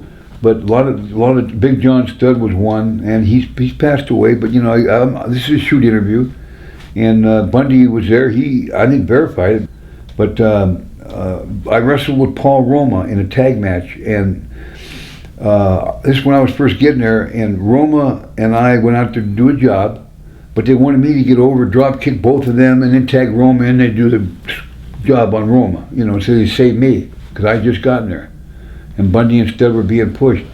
Well, I drop kicked Bundy. He had no problem going down. I go to drop kick Studd, and I got really up high, and he just took my legs and spun me around like some. I almost went like this 2 or 3 times before I hit, man, and I hit, and then I kind of crawled over. I tagged in Roma, and then they did their thing. And so Studd's over there looking, and I'm going like this to him, man, in the ring, which I shouldn't have done, but I did, you know, but back in the locker room, you motherfucker, you know. And a lot of times I lost my cool like that. What did he do afterwards? Okay, we went back in the locker room, and I immediately was in search of him, because I didn't care how big, I didn't care he was Andre the Giant. That was just me, you know. And so he was sitting down, and he was taking his Big John Studd boots off, and I said, hey, what's your fucking problem, man? You can't take a drop kick from me? I said, I'm 6'3", 280 pounds. I said, are you that big? And he goes, go fuck yourself. I'm 7 foot tall. I'll kick your ass and all this. So I bitch slapped him, kind of like what you did with Terry Funk, you know, and as hard as I could. And he went down, and he started to get back up, and I did it again. And I said, go ahead, come on back up. And he stood there for a while. And then Bundy was there. I don't know if Roma was there or not. He may or may not. You can maybe verify it with him. But Roma can verify the match. I know that. And he did not get up. So we didn't get in a fight. He just left the marks that you left on Funk, you know? So when they brought you into WWE, did they have any character ideas for you, or was it just you're going to be Billy Jack Haynes from Oregon? I was just going to be Billy Jack Haynes from Oregon. I wanted to be a heel. I went into WWF until I was 86, June. Then I got hurt. I hurt my back versus Harley Race. My fault, my bump out. I hit the stairs. Harley come out. If you watch the match, it's on YouTube. January of 2000 or 1987. January 1987. He comes out and whispers in my ear if I'm okay. It took me about 2 or 3 minutes to get back in the ring. I ruptured a disc in my back. Never had a day off with a ruptured disc. And hey, man, that's just part of the business. Independent contractors, we are not. I don't know where, Vince gets this independency at, but I asked for the day off the next day to go to the hospital, and he said, absolutely not. He says, we don't do that. We don't go to the ER. If you can't wrestle, your spot's done. And I'm not the first guy to say that. There's been a lot of guys say that. If you can't wrestle, you're not going to work. So I got on the pain pills that day with Dr. Zahorian, or some other guys had it for me then. Then I got on it. From then on, I took them every day, and I got to where I got up to a 30, 40 pill a day habit. Nasty. Drug addiction. Being on the road every single day, flying 5 days a week. People think you can just quit, but if they were in my position, you're making $400,000 or $500,000 a year or more. Who's going to quit a job like that? And the prestige of the television and all that gets to your head a little bit. The territories were closing. You had a toy too. I had your toy. Yeah, there was toys and all kinds of stuff. And then Vince started screwing people on their royalties and stuff, and then all hell was breaking loose with the boys. So. And you mentioned to me that you were friends with Harley Race. Do you have any stories about Harley Race you could share with us? He unfortunately passed away this year. Yeah, Hannibal, I do. Harley, I wrestled him when I was in the NWA in Portland, Oregon, Portland Wrestling, and Florida. And of course there's Ric Flair. These guys are all great champions. Terry Funk, Dory Funk. But the greatest champion of all, who could mix up the match, was Harley Race. I always had the same match with Ric Flair. Ric Flair always wanted to do his woo, be off the top. You're waiting, holding him like this here until he gives you the cue. You hold him like an idiot. 1, 2, 3, 4, 5, beat him. Takes a face bump. I'm not putting you down, Rick. All I'm saying, Harley Race could mix up the matches, and I had much better matches with Harley Race, and I think he was the greatest NWA champion ever, and it's a great loss to the industry, his death. Did you ever experience driving with him? I heard he was a pretty crazy driver. Yeah, he was. In fact, in Portland, Oregon, Don Owen's son, Barry Owen, we came back from Yakima, Washington, going back to Portland, about a 200-mile drive down I-84 West. And Harley gave me the opposite with his eye because Don Owen's son was green trying to run the towns. And so Harley had a gun. And so we pulled over for a piss call. And so we were all taking a piss, and Harley took the gun out and put the gun behind the head of Barry Owen. And said, "You cocksucker, I'll blow your fucking head off," And he pissed his pants. And Harley was just joking around, and he fired a couple rounds in the air, and then said, "Come on, you son of a bitch, you're one of the boys." And that was it. He just liked to rib you. They were hard ribs, but you had to take them like a man. And you mentioned you'd have a beer sometimes with Randy Savage in another interview I did with you. Any thoughts on him? Randy, I think probably of all the guys I worked with in the WWF,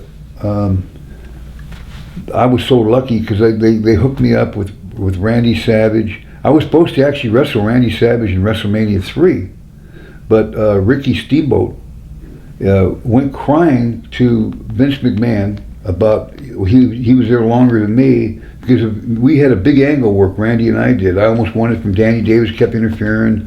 I was supposed to wrestle Randy for the Intercontinental belt. Next thing you know, the next TV, which was only 2.5 months away from WrestleMania, was where you're going to wrestle with Hercules, not Randy. And Randy and I were both pissed off about that. So he had to drop the belt to Ricky the Dragon Steamboat, and I wrestled with Hercules. I was happy with that. But Randy was probably the best worker. Rick Rude probably second, and Hercules the third of who I ever wrestled there. And they were all great talent, great workers. What was Randy like outside the ring? We've all heard the stories about his relationship with Elizabeth. Well, the funny thing about that is I'm the only one that he ever let ride with him in the car, you know, because he see me. Oh yeah, Randy see me fight a couple times in the locker room, you know. So he liked tough guys, and he wanted me so I could ride with him and Elizabeth. And I don't know if Lanny rode with us or not, but I was allowed to ride in the vehicle with him, you know. So it helped me not to get a rental car. I could drive the towns with those guys, you know. And when we flew into other territories, we were there a couple days, you know, a couple towns, you know. I loved him. And you mentioned Rick Rude was one of your favorite opponents. Any stories about him? We don't hear a lot about him.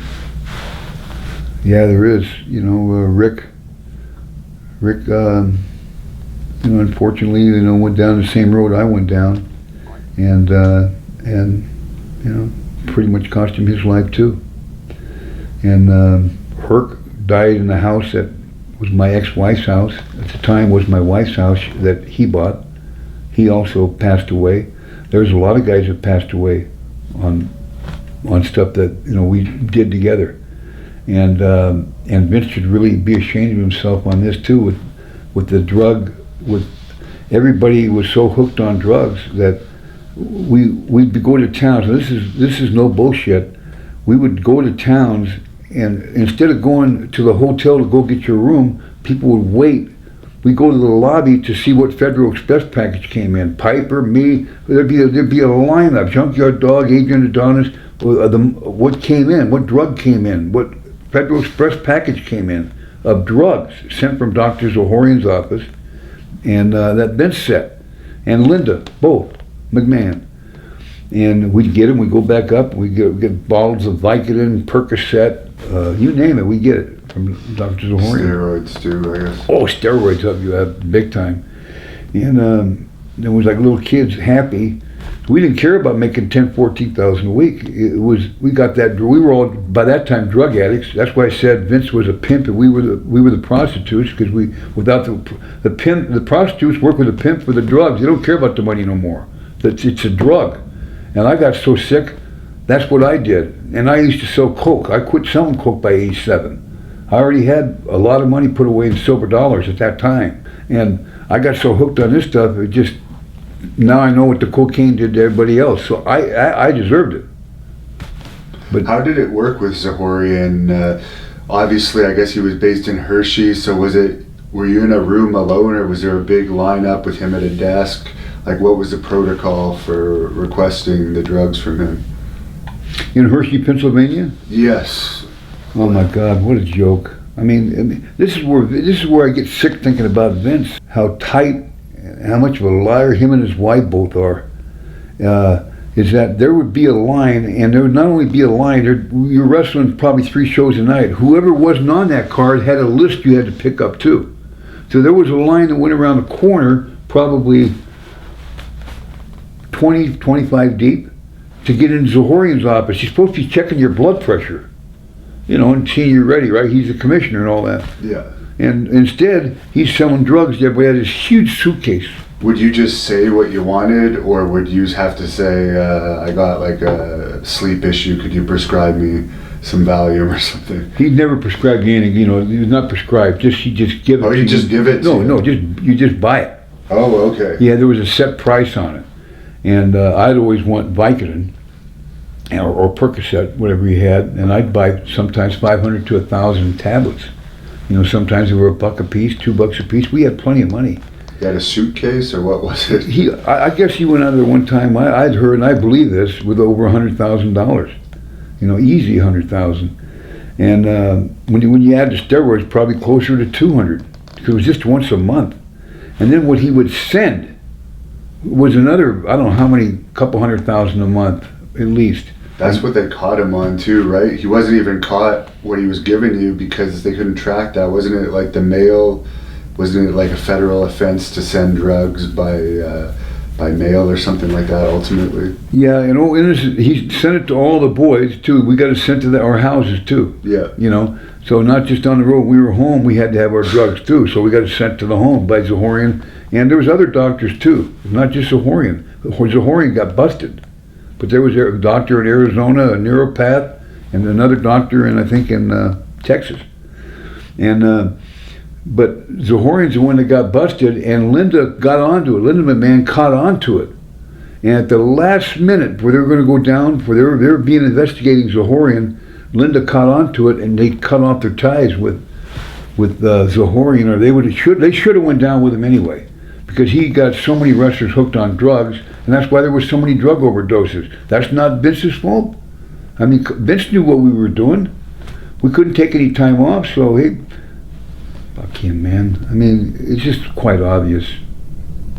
And they would even he would give like speed too, right? Not just normal drugs. I heard Billy Graham mention that. Oh, even as far as crank speed? Yeah. Oh, God, yes, man. Cross tops. I mean, a lot of the guys couldn't sleep on the plane either, so they're up 24, 48, 72 hours straight. And when you did sleep, you didn't really know where you were. A lot of times, me and the boys would go, what fucking town are we in? Yeah. What town are we in? We didn't even know. And you team with Ken Patera a little bit. That's a guy I want to get an interview with one day, but how'd you like him? He's very outspoken. I like him. Yeah, I heard him on the internet. Actually, I was looking up you, and I ran across a Ken Patera stit. He said, he goes, well, how'd you like the tag team with Billy Jack Haynes? I don't know if that was you. Did you ask him the question? No, I haven't met him yet. Unfortunately, I was supposed to a few years ago, but something happened where it didn't end up happening. Yeah. Well, he probably come from one of the greatest families of athletes of all time. He could military press 500 in the Olympics. Yeah. And his brothers were all in the NFL, the Patera family. But anyway, he'd been drinking a little bit, and boy, he's ornery drunk. And he said, Billy Jack Haynes is a criminal, like that. But I am. So he told the truth. And what was your reason for actually leaving the WWE when you finally left? Well, I left the first time to open up the gym. Actually, prior to there was an incident in Arkansas, but yeah, I'll ask you that separately. Okay. But you know what? You told that gym story on another interview. Could you tell that gym story again? The gym story? Yeah, Sure. so we can get it onto. You bet. It come in September 13th, 1987. I'm going to open a gym in Oregon City, Oregon. I got Hulk Hogan there at the grand opening. I'm going to retire because I am such a junkie as far as drug addiction, painkillers, taking probably 40 a day, that I wanted to get under control and get out of the business. I had about $5, $6, or $7 million in silver dollars, and going to cash them in, and that's it. I was done. Well, Vince calls me 2 days before the grand opening and says he's not going to give me Vince McMahon, or Vince is going to give me Hulk Hogan.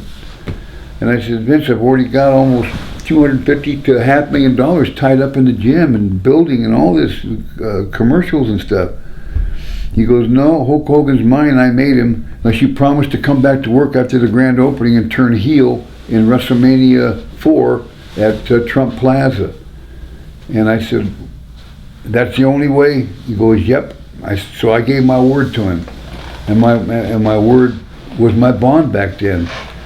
And I didn't get my addiction under control. And the grand opening was a huge success. Estimated in the paper, the Oregonian, there was 14,000 people there, and I had over 1,000 members, 25 a month, and then tanning members and all that. I don't know how many. Made a ton of money with Hogan, and so I had to go back to work. And when I did, about the third week. What was the gym called? Sorry to cut you off. Was it named after you? Yeah, I wanted to open up the first Gold's Gym, but I listened. It was my own fault. I called the Billy Jack's Gym, but should have never done that. It should have been the first Gold's Gym in Portland, Oregon, or Oregon City. And it was the name Ego that I had. The wrestling. When you're fucked up on drugs like I was, you're not thinking straight. So Gym was a huge success. The third weekend with WWF, I was still taking the drugs, and I overdosed on a plane going into from Detroit to Miami. Demolition can a lot of wrestlers can verify this because they were on that plane. So if you ever get Demolition, ask them about it. But it was Dino Bravo who saved my life on the plane, by the way. I never told you that. I had quit breathing on the plane, and they had me on the floor, and he was just continually beating my chest. And also Rick Rude and Brady Boone were there. And they have both since passed away. Brady Boone was my cousin, and Brady got off the plane with me. I was heart was only beating like 15 beats a minute. I was in critical condition. They said they got me in the ER room, and all I remember, they were shaving my chest. He goes, "Do you want to be defibbed?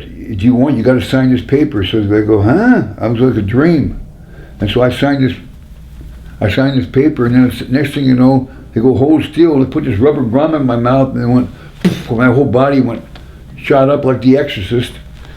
And I was there overnight, and my wife and manager at the gym come and got me I think it was the next day, and I went home. I had to sign a bunch of papers. I stagger home. Vince calls me. "What the fuck you doing, man? You're supposed to be in California. You're headlining," because I headline a lot of the cards on the West Coast, because that's where I'm from. And if Hogan wasn't there, they had other guys headlining. And so I had to go out there in Sacramento. I was wrestling Randy Savage, I think. And I was almost dead and had to wrestle. So he did not give a shit about any of the boys, any of the women.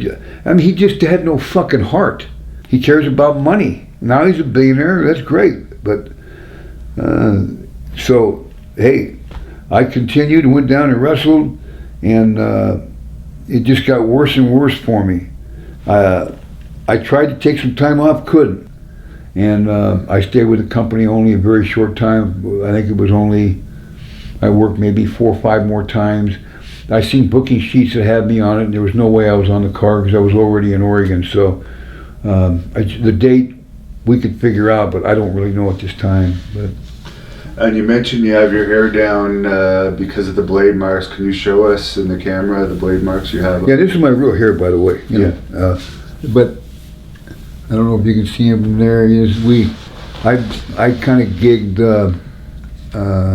pretty normal in WWF. Hercules and I had chain matches, and it became a regular thing. And they put a no blood policy in 1988 too. After you left, they didn't really adhere to it that strongly, but you were gone by then, weren't you? Yeah, I was gone the end of '87. So you bled pretty regularly in your career. Obviously, we see there's got to be at least 100 blade marks there. Yeah, I was a bleeder. Well, the chain matches, we bled all the time. A lot of times we just hit the same spot, open it back up instead of using the razor blade all the time, and that worked. But then I caught hepatitis C, probably through the business of bleeding, drinking blood and so forth. True. And I know you did. Yeah. And we got rid of it. But I guess, you're having probably hundreds of matches, sometimes double juice, a lot of intermingling of blood, because you never did heroin, right? No, I never did heroin. I never did coke. I sold it, but I never did it myself, or I'd be dead today. Yeah. I have addicted personality, man, and but I knew better than to sell the product, because I would have went overboard and went down like a lot of the guys did, But. So why don't you tell us about your treatment before we move on, how you ended up getting cured?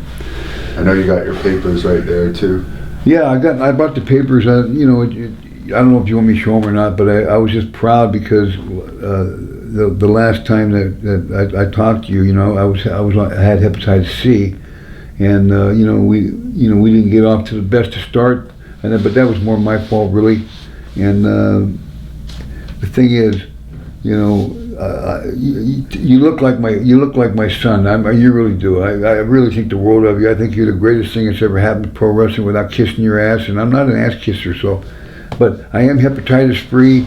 You're hepatitis free, and blood contract. Vince knew I was the only one that got juice after that, because there was the AIDS thing came out with Rock Hudson in '85. Everybody was afraid of blood.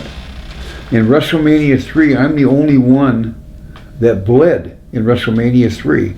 I asked Vince, why am I the only fucking one that's got to bleed? And all the fans, if you watch, a lot of them were like leaning back. They didn't want the blood anywhere near them. And So that's what happened there, and I bled pretty good. You know, at first I couldn't get the razor blade out of my wrist because the camera was on me. So I got hardway juice, and then I opened myself up a little bit more with the razor, which the camera showed that too. They zeroed right in as I was cutting myself in WrestleMania 3. So they did a really horrible camera job on that, because I can't watch the cameras and blades at the same time. But that's what happened, you know. Hercules laid them in. And So you had hepatitis C for a while. Why did you put off getting the treatment? I didn't know I had it until 2009, until I was tested. I never even knew I had Same it. year as me Is that right? that I found out I had it, yeah. I did not know that. And when I found out, boy, I tell you, when you find out, I don't know how you did. WWE medical. Oh my God! But didn't you just go like, your kind of world collapse? Because that's what it makes you feel like. And my world collapsed, and I was going to see my son, my grandkids for the first time, and found out I had hepatitis C, and I felt I didn't want to touch them. I didn't want to get them infected, anything like that. And it makes you feel dirty. And there was no law in WWF back in my era that you had to be tested. And then I know how you got yours with Abdullah Butcher.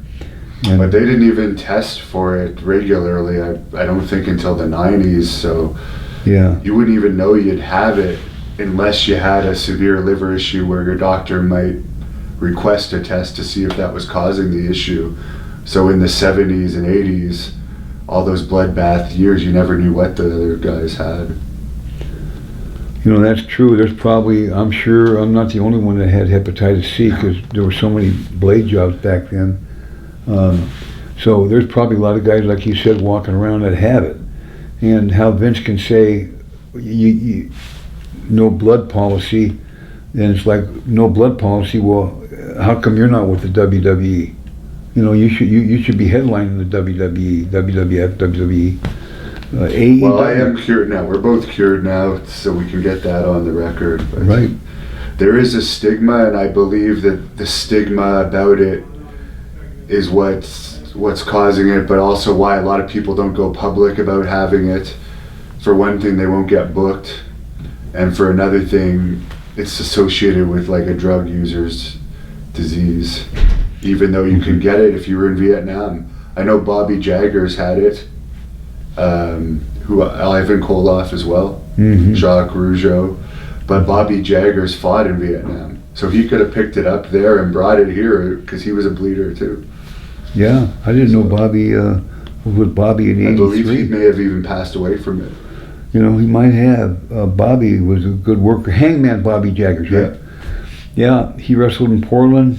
Blonde hair, beard, the whole thing. And like you say, there's probably 30, 40 guys walking around in that era that had hepatitis and still got it to this day and don't even know it if they haven't been tested. There's 3 million people, I was told when I went with the hepatitis treatment, that walking around right now got it, don't know it. Now, you went to WCW after WWE, or was it Crockett back then still? What was it? Had it already... No, Hannibal, I went after the WWE. There was a league in Oregon that I ran called the OWF, and it was a league that I formed myself. And the reason I did it because Vince was coming to Portland. I was trying to block him with the money I had from coming to Portland, because I didn't care. I just knew what happened to me, and I didn't want him coming here no more. So I went in a full revolt against him, and there was a commissioner that helped me do that. Okay. And but it was ended up being a kind of a dirty thing, and I dropped out. After right after Brody was murdered in Puerto Rico, and that's under very, very suspicious circumstances. You know, Brody. This is what Brody always worked for All Japan Wrestling. He very seldom worked in the States. If he did, he worked in Texas or Puerto Rico. Now, he was supposed to go to work. This is what he told me in '83, I think it was, 85, 84. supposed to go to work for WWF and You work knew him with. from Texas? This was when you were in Texas? Yeah, well, no, this is when I was in Japan. Oh, I met him. I met him in Japan when I was working for New Japan. He was for All Japan, and then he said he's going to go to work for New Japan, and he did for a couple tours. And then he went over to Puerto Rico and got stabbed in '88, July 16th, and then July 16th. Colon he was okay, but he was no Hall of Famer. But, come on, man. And all of a sudden they put him in, and he was known for fucking with people's pay, though. I can say that. He screwed with my pay. He never paid me what he said he was going to pay when I was in Puerto Rico, so I don't doubt that the Colones owed Brody money. Yeah, that could be. Death. Could be. I mean, I don't know that to be sure. All I know is that he got stabbed. So you got along with Brody and your experiences with him? I got along with him really good. Yeah. I got along with the tough guys really good, you know. The guys that were trying to fuck you going up, as I had the problem with, you know, the guys who were insecure, you know. Do a job tonight, which way you want it done, I'll do it any way you want. That's the business. You had a lot of matches with Wahoo over the years too, didn't you? He's a pretty tough guy, for sure. Yeah. Yeah, Wahoo, I miss him in '85. I worked with him. He booked Florida after Eddie's death. And we got to know each other real well for quite a while. In fact, we were in Starrcade '85 together against Ole and Arn Anderson. And they wanted Wahoo to do the job there. And that's why I left Crockett's. I said, no, let me do the job. I didn't want him to go out that way. And he said, no, let me do it. I said, no, let me do it. No, let me do it. You know how that goes back and forth. And Ole and Arn ended up being that they wanted Wahoo to do it. And so they did it in a way where it didn't hurt him. But I didn't like that. I just didn't like that. Then Crockett came back and said, anybody upset about their pay, speak now, when he gave the checks to everybody. And no promoter's ever done that. Give checks. All the wrestlers are in this one room in North Carolina and Charlotte, and Jim Crockett comes out and hands everybody a check, with about 40 wrestlers in there, and then you're supposed to open it up and look at it, and then, what do you got? Well, what do you got? Well, you just don't do that. You're going to start a riot. So I wrestled in the same match as Ole and Arn Anderson and Wahoo. And Wahoo, I asked Wahoo, I said, Wahoo, what'd you get? He said, 3,500. So I opened mine up, I got 25, you know. And I asked Ole and Arn, and they got 35. So I'm the only one that got 25. So he said, but anybody got a problem with their pay? Well, anybody that have a brain, well, if you're that stupid to talk in front of all the wrestlers, I said, yeah, I got a fucking problem. And he goes, well, when we're out here, you can come in the office. So I remember, I think it was Baby Doll and Tully Blanchard. Baby Doll got 8,000 for her Starrcade. 8,000, screaming. I'm going, what the fuck, are you kidding me? We're in pro wrestling to make money, that's why it says pro. So I went back in Crockett's office, and I'm sitting down, and Crockett's on the phone for about 20 minutes, and I'm going like this here, he keeps talking, and I'm looking at him, and I says, I went to what time, come on, let's go, you know? And so Crockett sets his phone down and goes, what's your problem? I says, I got 1,000 less than the guys in the same match. That's my problem. Billy, if you don't like it, there's the door. Dusty Rhodes had an office right next to Crockett. Dusty poked his head in. As he pokes his head in and shuts the door, I heard his door shut. I taken all of my might, take the table and smash Crockett back up into the back where a big picture frame fell on his head. I quit that day. Then I tried to open Dusty Rhodes' door up, but it was locked, and I kicked it and I called him a pretty bad name. And then I left that day. So yeah, I was known as a high roller. You know, I didn't like it when they fucked me and my money, or lied to me, or screwed some of my buddies. I would just leave because I had money already at home. Yeah. So they never told you why you got 1,000 less than the others? No. You worked with the Barbarian a little bit in your career, right? Yeah. What did you think of him? Excellent. Did you ever work against Haku? I think I worked with Haku one time. Excellent, tough. Did you ever see Haku in action? Yeah, one time. One time in a bar with Jesse Barr, and they were both drinking pretty, I think they're pretty drunk, and he ripped Jesse Barr's eye out. It was actually out of his socket, and he had to go to the hospital and put it back in, but Haku felt so bad about it. I mean, Haku's a tough guy and everything, but he's got a real big heart too. And I remember he started crying about it. He felt bad about it after everything calmed down. So he's a tough guy, but just a big heart too. Small, they're tough. Jesse Barr started something with Shawn Michaels and Marty Jannetty in later years. Was he just like a troublemaker when he was drunk? I don't know. He always treated me good. His dad was Sandy Barr, helped me get into business and everything. Art Barr was. Did you know Art Barr? Yeah. Oh yeah. Yeah, I helped him a lot. Him and Eddie Guerrero both in '94 worked a match in Portland, and they were with AAA in Mexico. Yeah. And who's that figure skater? Tanya Harding in Portland was on the card as a valet. Got $5,000 in the match just to walk a wrestler to the ring, and we got paid $200. And so the guys weren't happy about that. In fact, I think she fell down in one of her high heels going to the ring. Was that before or after her incident with Nancy Kerrigan? It was after. That's why she was so valuable, Yeah. The agent goes, "We want $5,000 to be in this wrestling match," and Sandy Barr paid it. Wow. And you did go to WCW. How was that, and who brought you in there? WCW. That was when you came in, or I guess first before that you were in UWF with Herb Abrams. Oh, okay. No, UWF was later. Okay. Yeah, UWF was later. Now I went to WCW in '84 when I was with Florida Championship Wrestling. We'd fly in every once in a while. We'd fly in. I'd wrestle with Rick Rude on WTBS, Ted Turner. Okay. And then we'd fly right back out, come back to Florida. And we'd be in this Cessna, single-engine Cessna that I don't know who owned it. It was Eddie Graham owned it or whoever.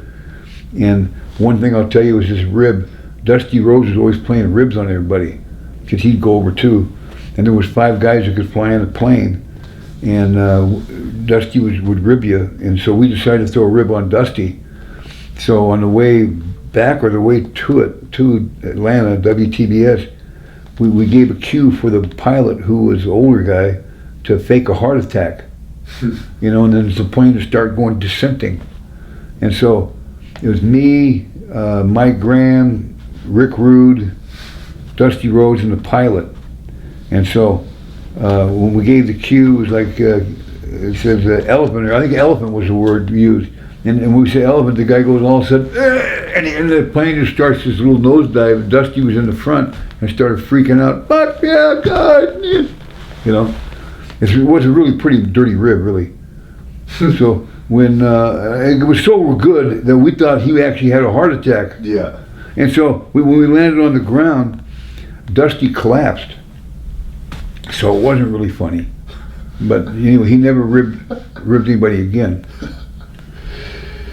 So when was it that you became Black Bart? That was later on? Black Blood. Or Black Blood, yeah, sorry. It's all right.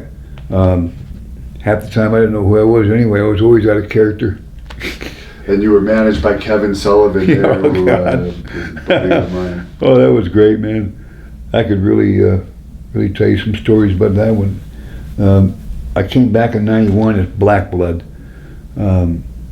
Because by that time I had went through all my money, all personal things. I could go to long story, and they started me at a whopping $250 a match, and then on a Saturday I worked there for about 2 months, and on a Saturday I was wrestling, and Ted Turner was there in Philadelphia, and unbelievable, the city we're in now, and. I was at, I think it was the Spectrum, and I was wrestling, and I come up the top rope, and I blew my right kneecap up. My kneecap was behind the back of my, and it filled up with hot water through my knee pad about like this. And I told Kevin Sullivan I was done. He knew it. You can actually see it. And I limped back to the dressing room, and Ted Turner was there, and he spent all the money on the surgery. He paid for everything. And he gave me my entire $75,000 contract, because on Monday I was signing a 4-year, I said 200 million by accident, I seen the video, 4-year, $2 million deal, $500,000 a year, and you got paid your entire money with Ted Turner if you got hurt, where Vince would never do that. And so right away he was a much better man than Vince was. He was a man of his word. Goldberg got paid his whole money when he quit. I mean, everybody got paid. He paid me my entire amount of money, 75 grand. I hadn't signed a contract yet, but he paid me 75 grand. Turned it in. Yeah. For a year, and then they just never brought you back when it was healed. I just, my knee was really bad. I didn't wrestle again until '95. I went to USWA, made about 1,000 a week there is all, and on the road, good guys, but I wrestled Brad Armstrong my last match. Who's the guy? Jerry Jarrett was supposed to go in and book WWF, and so he told me to come on down to USWA, and I did. Puts this little belt on me, USWA belt. I'm wrestling Brad Armstrong. Great. I don't know why he didn't make it. He really was a great worker. And I wrestled in the Super Bowl of wrestling in Knoxville with Jim Cornette promotion. Did about 8,000 people, and that was my last match. And it was probably the best match I ever had in my life. I just watched it the other day for the very first time against Brad Armstrong. I forgot all about it, and he died. So. Why did you decide to call it quits then? Well, because Jerry Jarrett was going to book WWF, Okay. and then Hulk Hogan came in and took the books over. And you mentioned you had some stories about Kevin Sullivan. Anything you could share from when he was managing you, or any other times? He was just crazy, man. I mean, he just played the gimmick, the crazy gimmick. So, one-man gang, and I was in a straitjacket, and I'd come out there as Black Blood, and I just loved it. And Sullivan was just probably the greatest of all time managers. Had his hair all frizzed back, makeup, some kind of devil, But I wasn't there long enough to really enjoy it. I wish I would have been. And was there ever any contact from WCW in later years during the Attitude Era to bring you back in? Because you still had a name then. No. But you didn't really try either, I guess. No, at that time, I went so far deeply into addiction, and my dad died in '93. My blind father who raised me, when he died, I really blew it. I mean, I went further and further into deeper drug addiction and pain pill. And let's get into it now. The story of the Arkansas, the kids. I don't remember their names offhand, but the kids that were mysteriously killed, I guess. Yeah. And left on the train tracks. From what I gather from it, they were wrapped up in some type of green bag and left on the train tracks. Then the train ran them over. From what I gather, the doctors originally said that they'd overdosed on marijuana and passed out, but it was later found that they maybe only had the equivalent of 2 or 3 joints in their system, and that wouldn't have explained the garbage bag. And then I guess a private investigator who was doing some investigating later was killed mysteriously. So there's a lot of mystery around this death. So what is it that you know about it? I know all about it. Like, what was your exact experience that night? My experience is this. I was contracted to go down there to kill 2 Arkansas State police officers that were stealing drops. They had stole up to $2 to $4 million is what I was told. And so to make that kind of money, I would have done it. I did it. I'm guilty.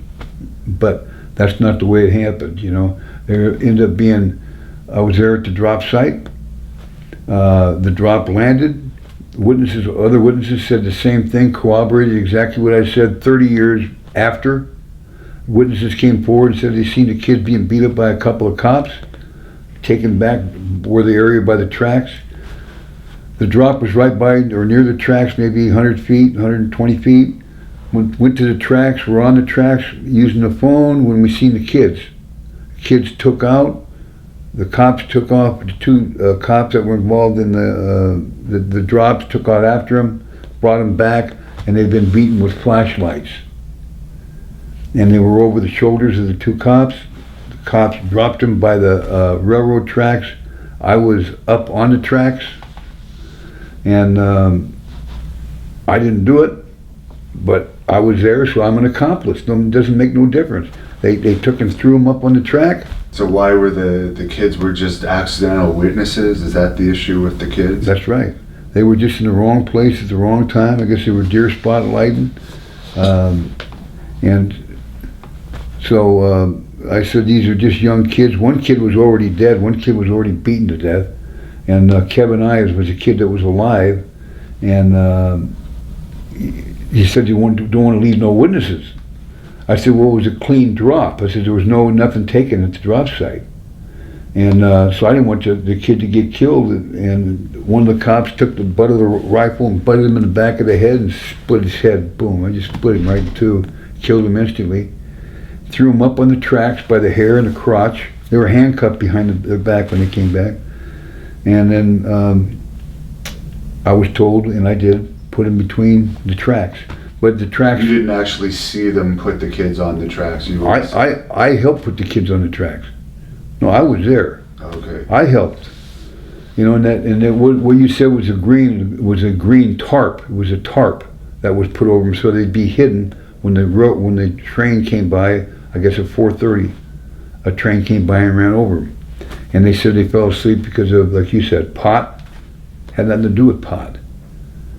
You know, they were already dead. They'd been murdered. So why were you going to kill the police? You said that because they lied about it. All the guys, the inside cops that were there were the ones that were stealing it. They saw me there and they were freaked out. Who's this guy? Because I was under a mask and gloves. I didn't tell you that. And then I was there with the sheriff, Sheriff Steed and I. So they were wondering, who the hell is this? So they couldn't steal any money that day. Yeah. On the drop. And those drops, sometimes there's $2 million in cash and $2 million in coke. It just depends on what they drop. It's in Alexander, Arkansas. So who was making the drop, though? The drops were made by. There's drops all over the place. It comes out of Mena, Arkansas, and Colombia, over in Central America. Yeah. And it was the Contra era, Iran-Contra, But where did they drop it?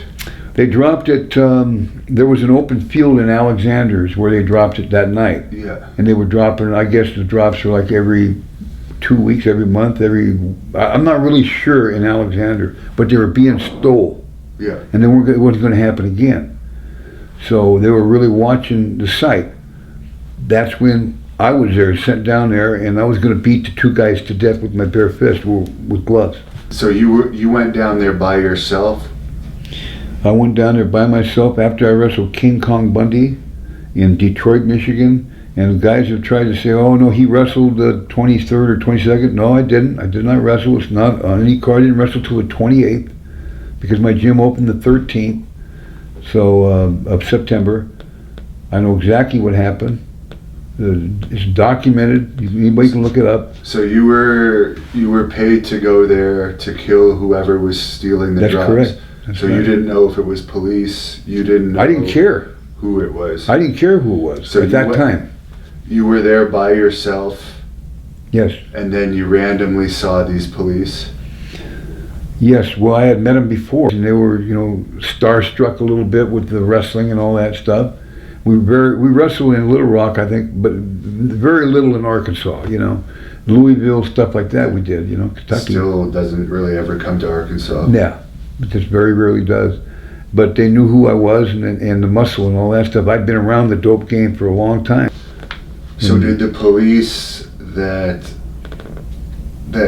you're saying killed the kids, if they didn't know you were going to be there, how did you come about to help them? Well, it was a secret for 30-some years. I mean, I was going to open my mouth.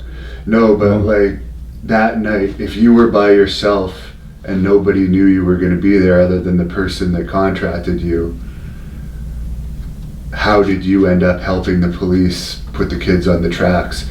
Because you said nobody came to steal the drop. Right. No, we went to the tracks after the drop. The drop was made and there was nothing stole. Okay. If someone was going to steal the drop, then the cops were going to take the guys back. I wasn't going to do anything. So the cops were involved with it? Oh, they were involved with everything. They met me and they were all confused, and that's why everybody started going towards the track. When we all went to the tracks, got up on top of the tracks, and there was these kids, and they took off running, and then Because they did have a gun, but the gun was never recovered that the kids had, right? The gun, they showed it. It was a rifle. It was a rifle shot. For hunting or something. Yeah, it was never recovered, but I actually seen it myself, because I've known to put it alongside. So you didn't see the kids, the cops, you're saying, ran and got the kids, cuffed them. I don't know what they did to the kids, except the flashlights were all bloody. And it was very dark, humid. It was August 23rd, so it was very humid. And the flashlights were on the kids, and so you could see the blood was everywhere. And then they just threw them on the tracks, and it was my job to. Well, I had no weapons, so these guys are all armed. Well, I'm going to get shot to death, or I helped them. Help. Were you paid? I still got paid $50,000. That was the deal, and I got paid. Now you're saying all of this publicly. Aren't you concerned either that if the police investigated this or someone investigated this now and your connection came with this, you could go to jail? Well, they could, sure, go to jail, could be killed very easily. That's why I'm saying there's nothing, you want to go back in a guy's memory.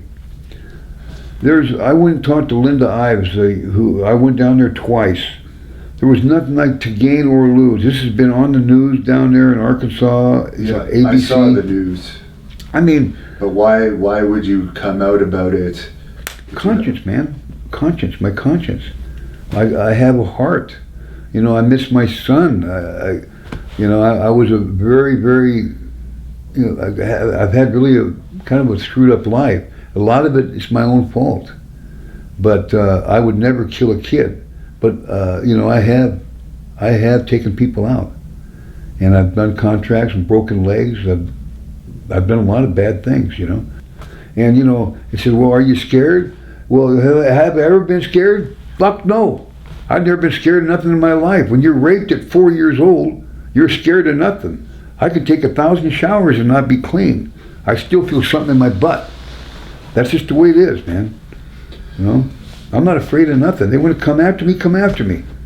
Now, when you mention you've had to perform stuff like such as break someone's leg, is that in a situation where somebody owes money and they didn't pay, and you basically have to send a message so they pay you to do that? Yeah, and I'm not proud of that fact. I mean, you don't have a conscience, and I never did. My dad was blind, and steroids really, I bet don't help either if you have a lot of testosterone in you as well. Yeah, insane. So you're saying you may have actually ended some people's lives over the course of your... Well, yeah, but the whole thing is this. I feel better about myself. Anybody with a half a brain knows I'm telling the truth. It was Iran-Contra, and a very good friend of mine, Barry Seal, was assassinated on February 19th, 1986. And when that happened, I knew I could go at any time. Shane Douglas said that after he saw a clip of you talking about the story, he actually spent 3 hours researching the story. Good. I didn't know that. Yeah, well, he only told me that after I interviewed him the other night. Really? Yeah, because he said that I had done any research into that case, and he said he saw a clip of you talking about it, and then he looked into it, and he said that he felt that it's not your reputation on this, you had somewhat of a reputation. He said he believed you. Well, that's good. I got him on the lawsuit. He's on the lawsuit. Well, we can start talking about the lawsuit right now, and then I'm going to put in a few fan questions on my cell phone. So to just start it off, what's the status of the WWE lawsuit? I know from people I've interviewed that have been involved in it, Butch Reed, who has a lot of respect for you, Road Warrior Animal, Shane Douglas, Sylvain Grenier. Those are the four that come to my mind that are involved in it. Yeah, there's a lot. You know, Bundy just died. He was involved. And it's a CTE lawsuit. And it's the brain trauma. I got a hold of the attorney on the internet. And he called me up. I sent paperwork in. Showed him my head trauma from the hospital records. Headaches every day. So all the symptoms of it. And he took the case. Name is Bill Kairos. Bill Kairos is the same attorney lawyer that beat the NFL. Now, if he can beat the NFL, he sure as hell can beat Vince. So, but we ended up losing the case after, what, 2 or 3 years. Then we appealed. Well, the appeal goes to New York. They wanted the appeal to go back to Connecticut because it was corrupt in Connecticut. Well, it didn't go back to Connecticut. And now it's going back to New York City. And it goes to New York City. And that'll be in, I think, in January, February, or March. The appeals go. I'll be in New York. They're going to fly me up there. What are your thoughts? If I'm still alive. Yeah, I'm sure you will be. What are your thoughts on the Honky Tonk Man? Actually, the Honky Tonk Man was my idol. Really? Yeah. I'll tell you why, Hannibal, is because I watch guys go into their gimmick, and you have to believe in your gimmick. Like I see you got to go into your character, Hannibal, who you are, and you actually go out of your mind if you really want to be a great wrestler has to go into the character deep, and not just you got to be it. But then when you're done with it, you can't take it home. You got to expand out of it, and that's really makes you sick mentally sometimes. Honky Tonk Man, I used to watch him actually turn into Elvis, you know. And I was just man, what's this? I'd watch him. He'd shake, and then he'd go into this trance, and he played it just so good. And so I got to say, of all gimmicks, Honky Tonk Man is #1 in my book. There's a fan on here saying, what are your thoughts on working with Brian Christopher in Memphis, another guy that had a mysterious death? Now did he not? He hang himself? He hung himself. I just don't believe these hangings. I guess you can. A lot of guys do, but I wrestled him in USWA in '95, and he was Lawler's son. I couldn't stand Lawler myself. Never did like him, but his son always treated me good, and was sad when I heard about his death. I never had a problem with him at all.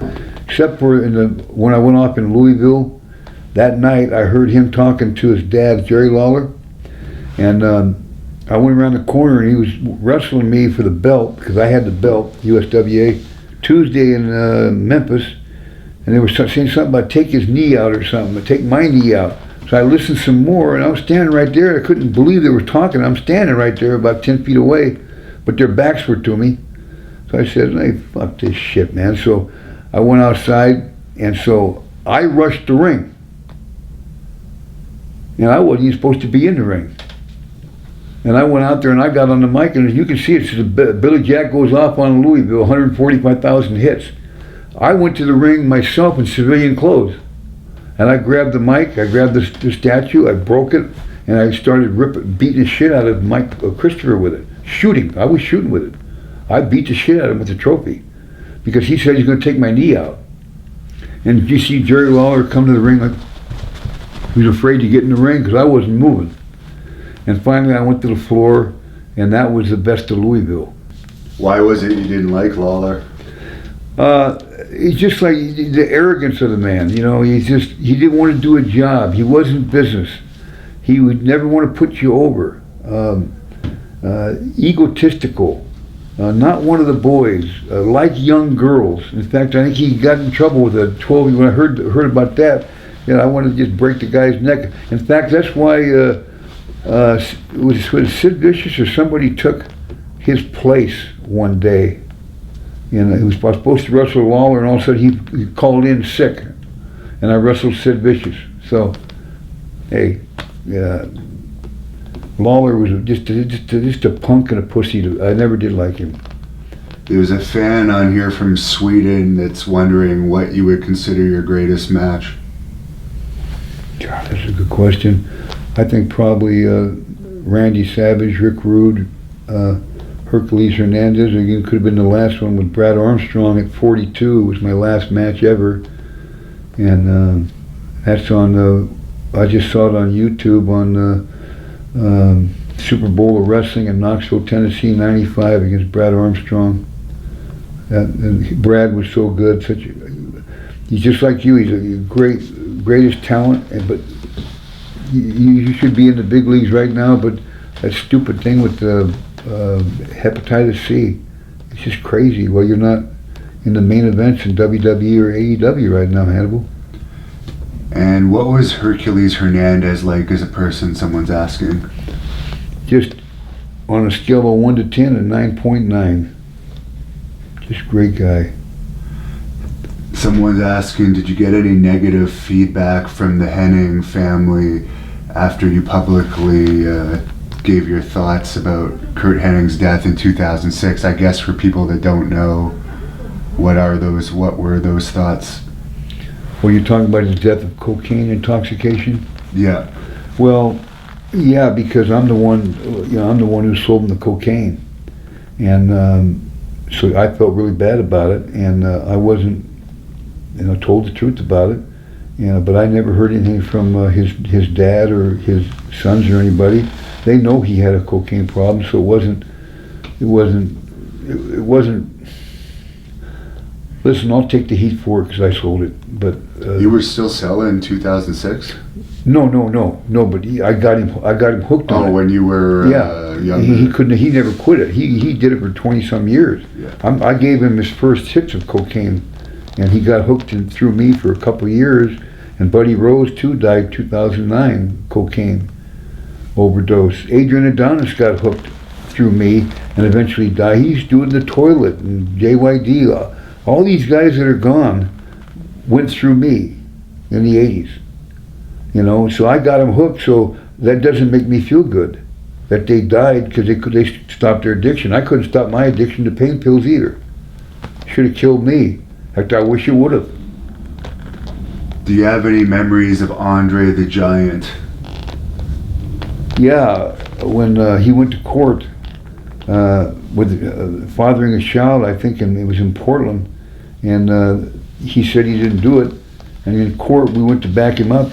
Buddy Rose, me, and I think Curt Hennig, and the girl came out that was supposed to be Andre the Giant's kid, and his girlfriend come out first, and the kid came out behind. The kid was bigger than the girlfriend. Oh, this is when over someone saying that it was his kid. Yeah, and then the kid was like 5 foot. Was in kindergarten, was like 5'6", and looked just like Andre, and a little bit, and the judge even started laughing.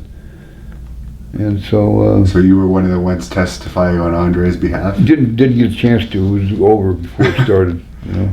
Did you ever go out with him? I know you weren't much of a partier, but. I was with him in restaurants when he drank the wine with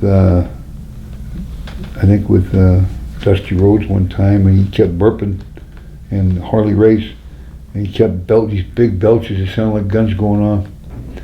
He's a good guy, great guy. What I understand is he backed down to Bad News Brown, though. That's one guy you don't want to mess with. Passed away now. Yeah, I knew him from my time in Calgary. He was a really nice guy. It's unfortunate he was a mall security guard at the time of his passing. In a match, someone's asking in general, could be you in a match, but something that happened during a match that wasn't supposed to happen but was funny. Well, what was funny was when Wahoo McDaniel and I in '85 was wrestling the Guerrero brothers, Hector and Chavo, Guerrero Sr., and I press slammed Chavo Guerrero, and he was wearing gray trunks, and when he hit, he shit his pants everywhere, and Hector was funny anyway. I mean, you couldn't wrestle the Guerreros. They were great workers, but Hector loved to laugh, and so Hector went all the way to the other corner, and Shaw was trying to tag him, but Hector going to get away from me because crap was everywhere. The fans were all laughing. Wahoo and I were laughing, and everybody knew you could see he crapped his pants, and so Hector wouldn't tag him in, and it was just a mess. And so there was crap all over the ring, and no one wanted to wrestle, so I think we worked out a little deal on the floor and ran back to the dressing room. That's kind of funny. Oh yeah, for sure. Someone's asking if you have any funny stories about Stu Hart. Nothing funny about Stu at all. Stu, he took wrestling serious. In fact, one of my head got rammed. He put me in the front face lock. He put it on you. You wouldn't volunteer it, but he put it on you and then crank it up, boy. And I know you can do the impression. Ooh. And he one of those spots in the basement of my head. I don't know if I signed it or not, though. Well, actually, I know someone else owns it, but they eventually patched up where all the holes were and replaced it with even harder wood. So by the time I was there, you couldn't break the ceiling anymore, but it was extremely hard because it was just like drywall before, I believe, something like God. that.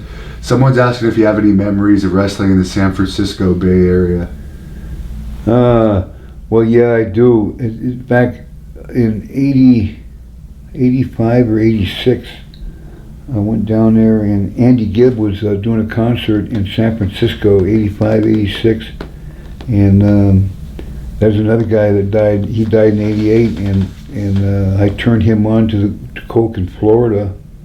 And I sold him some down there in 85, I think, or 86, and then he ended up overdosing. So San Francisco's always been a turnoff for me, because that's the last time I seen Andy Gibb alive. Because I liked him really well. He's a good guy, and he ended up dying in England at 30 or 29, 88. What do you think about Bret Hart? You know, there's no question about it. Bret's a great worker and everything. He just, for some reason, I don't think he ever liked me, you know. Dynamite Kid helped train me. He never really got into me down there, but he was a damn good worker. But he lied in his book about me, that's what it was. He said I took some pliers and was in the back seat trying to get cauliflower ears or something in his book. And so I called him out on it, and he never even responded back. He lied. There's other lies in that book as well that I can know for a fact are lies, actually. Yeah. And I'm not saying it's all lies, but there's definitely some stuff in there that's not true, for sure. I just wish he wouldn't have said that, because it was kind of a turn-off, you know. Favorite place to wrestle besides Portland? Madison Square Garden.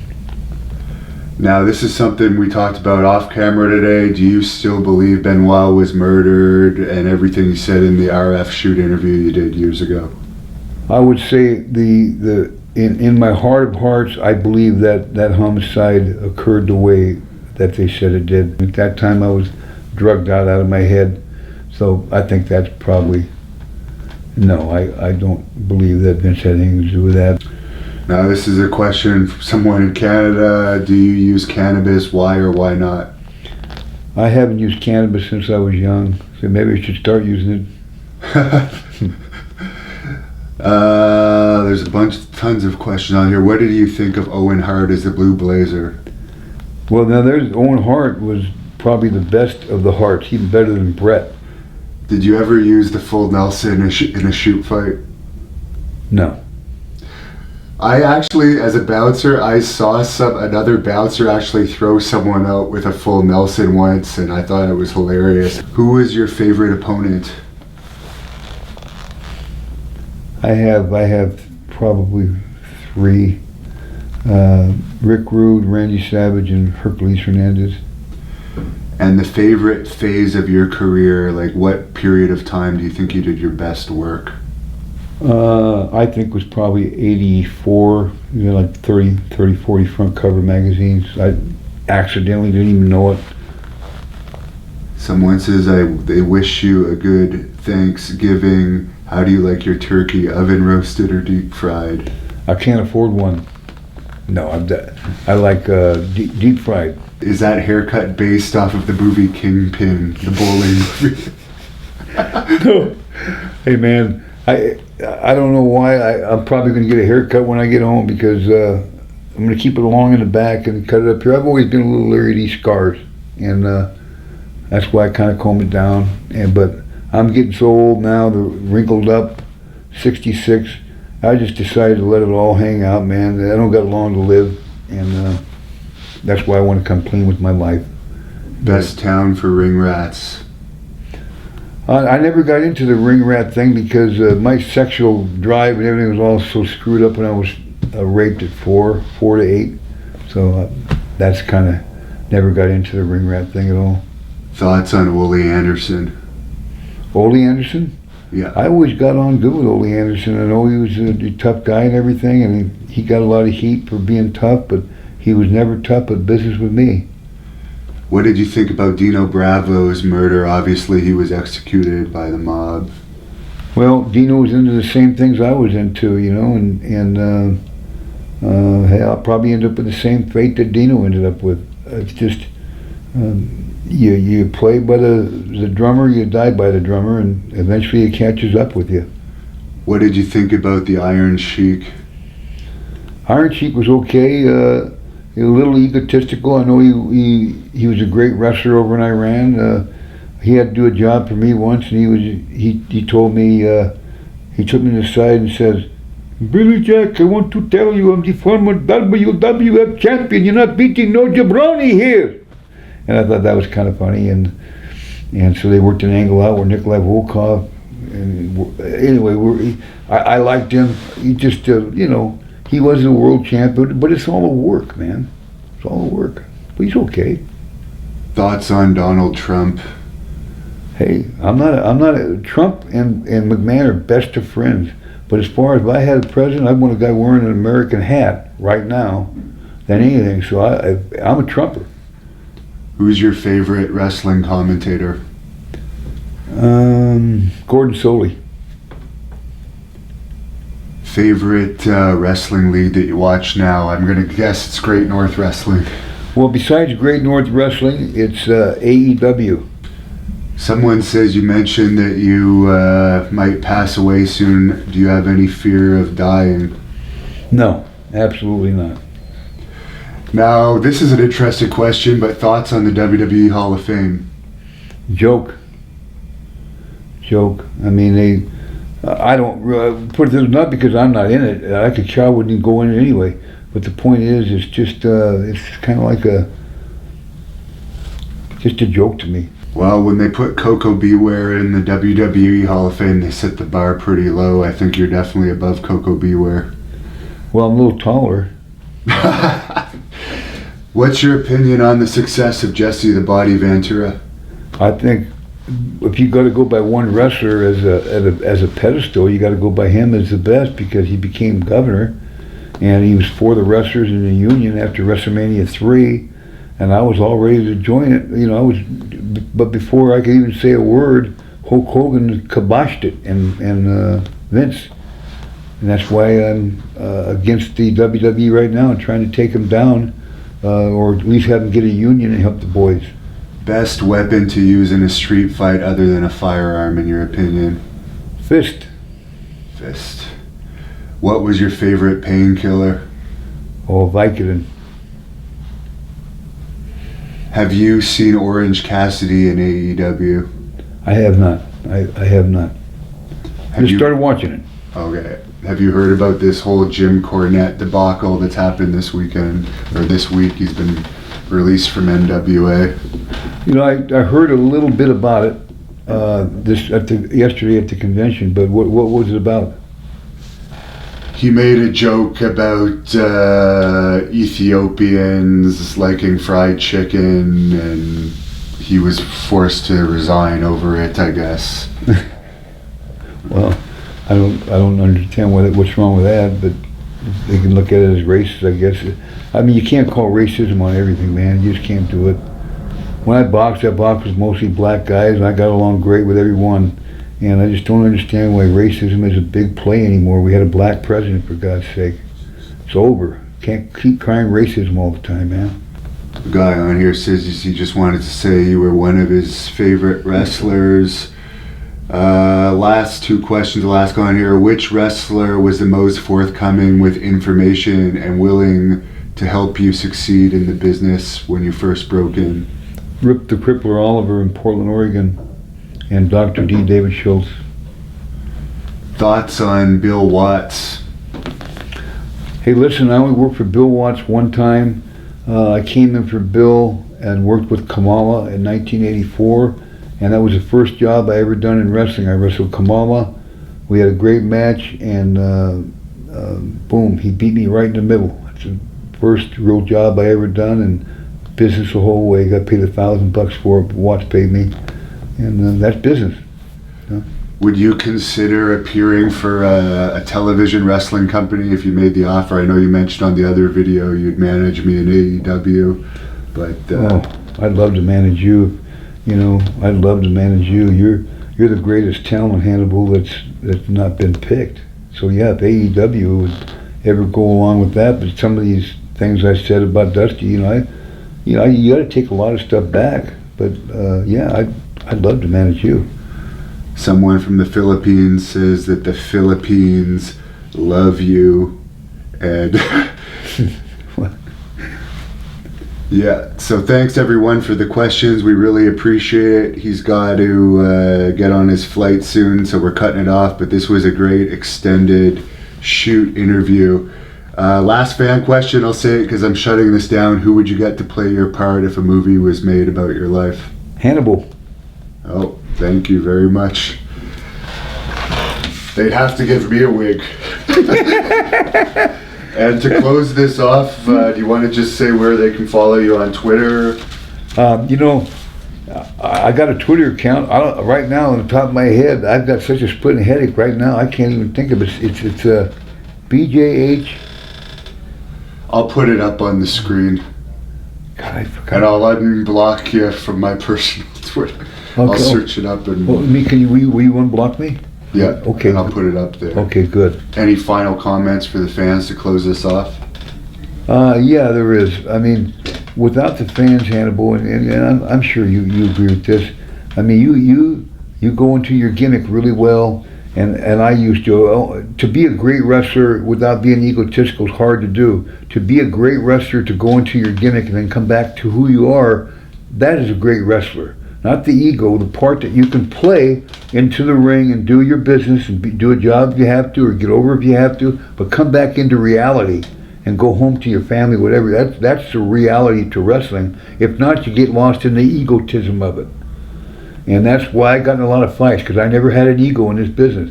But a lot of guys did, and you had to set some things straight.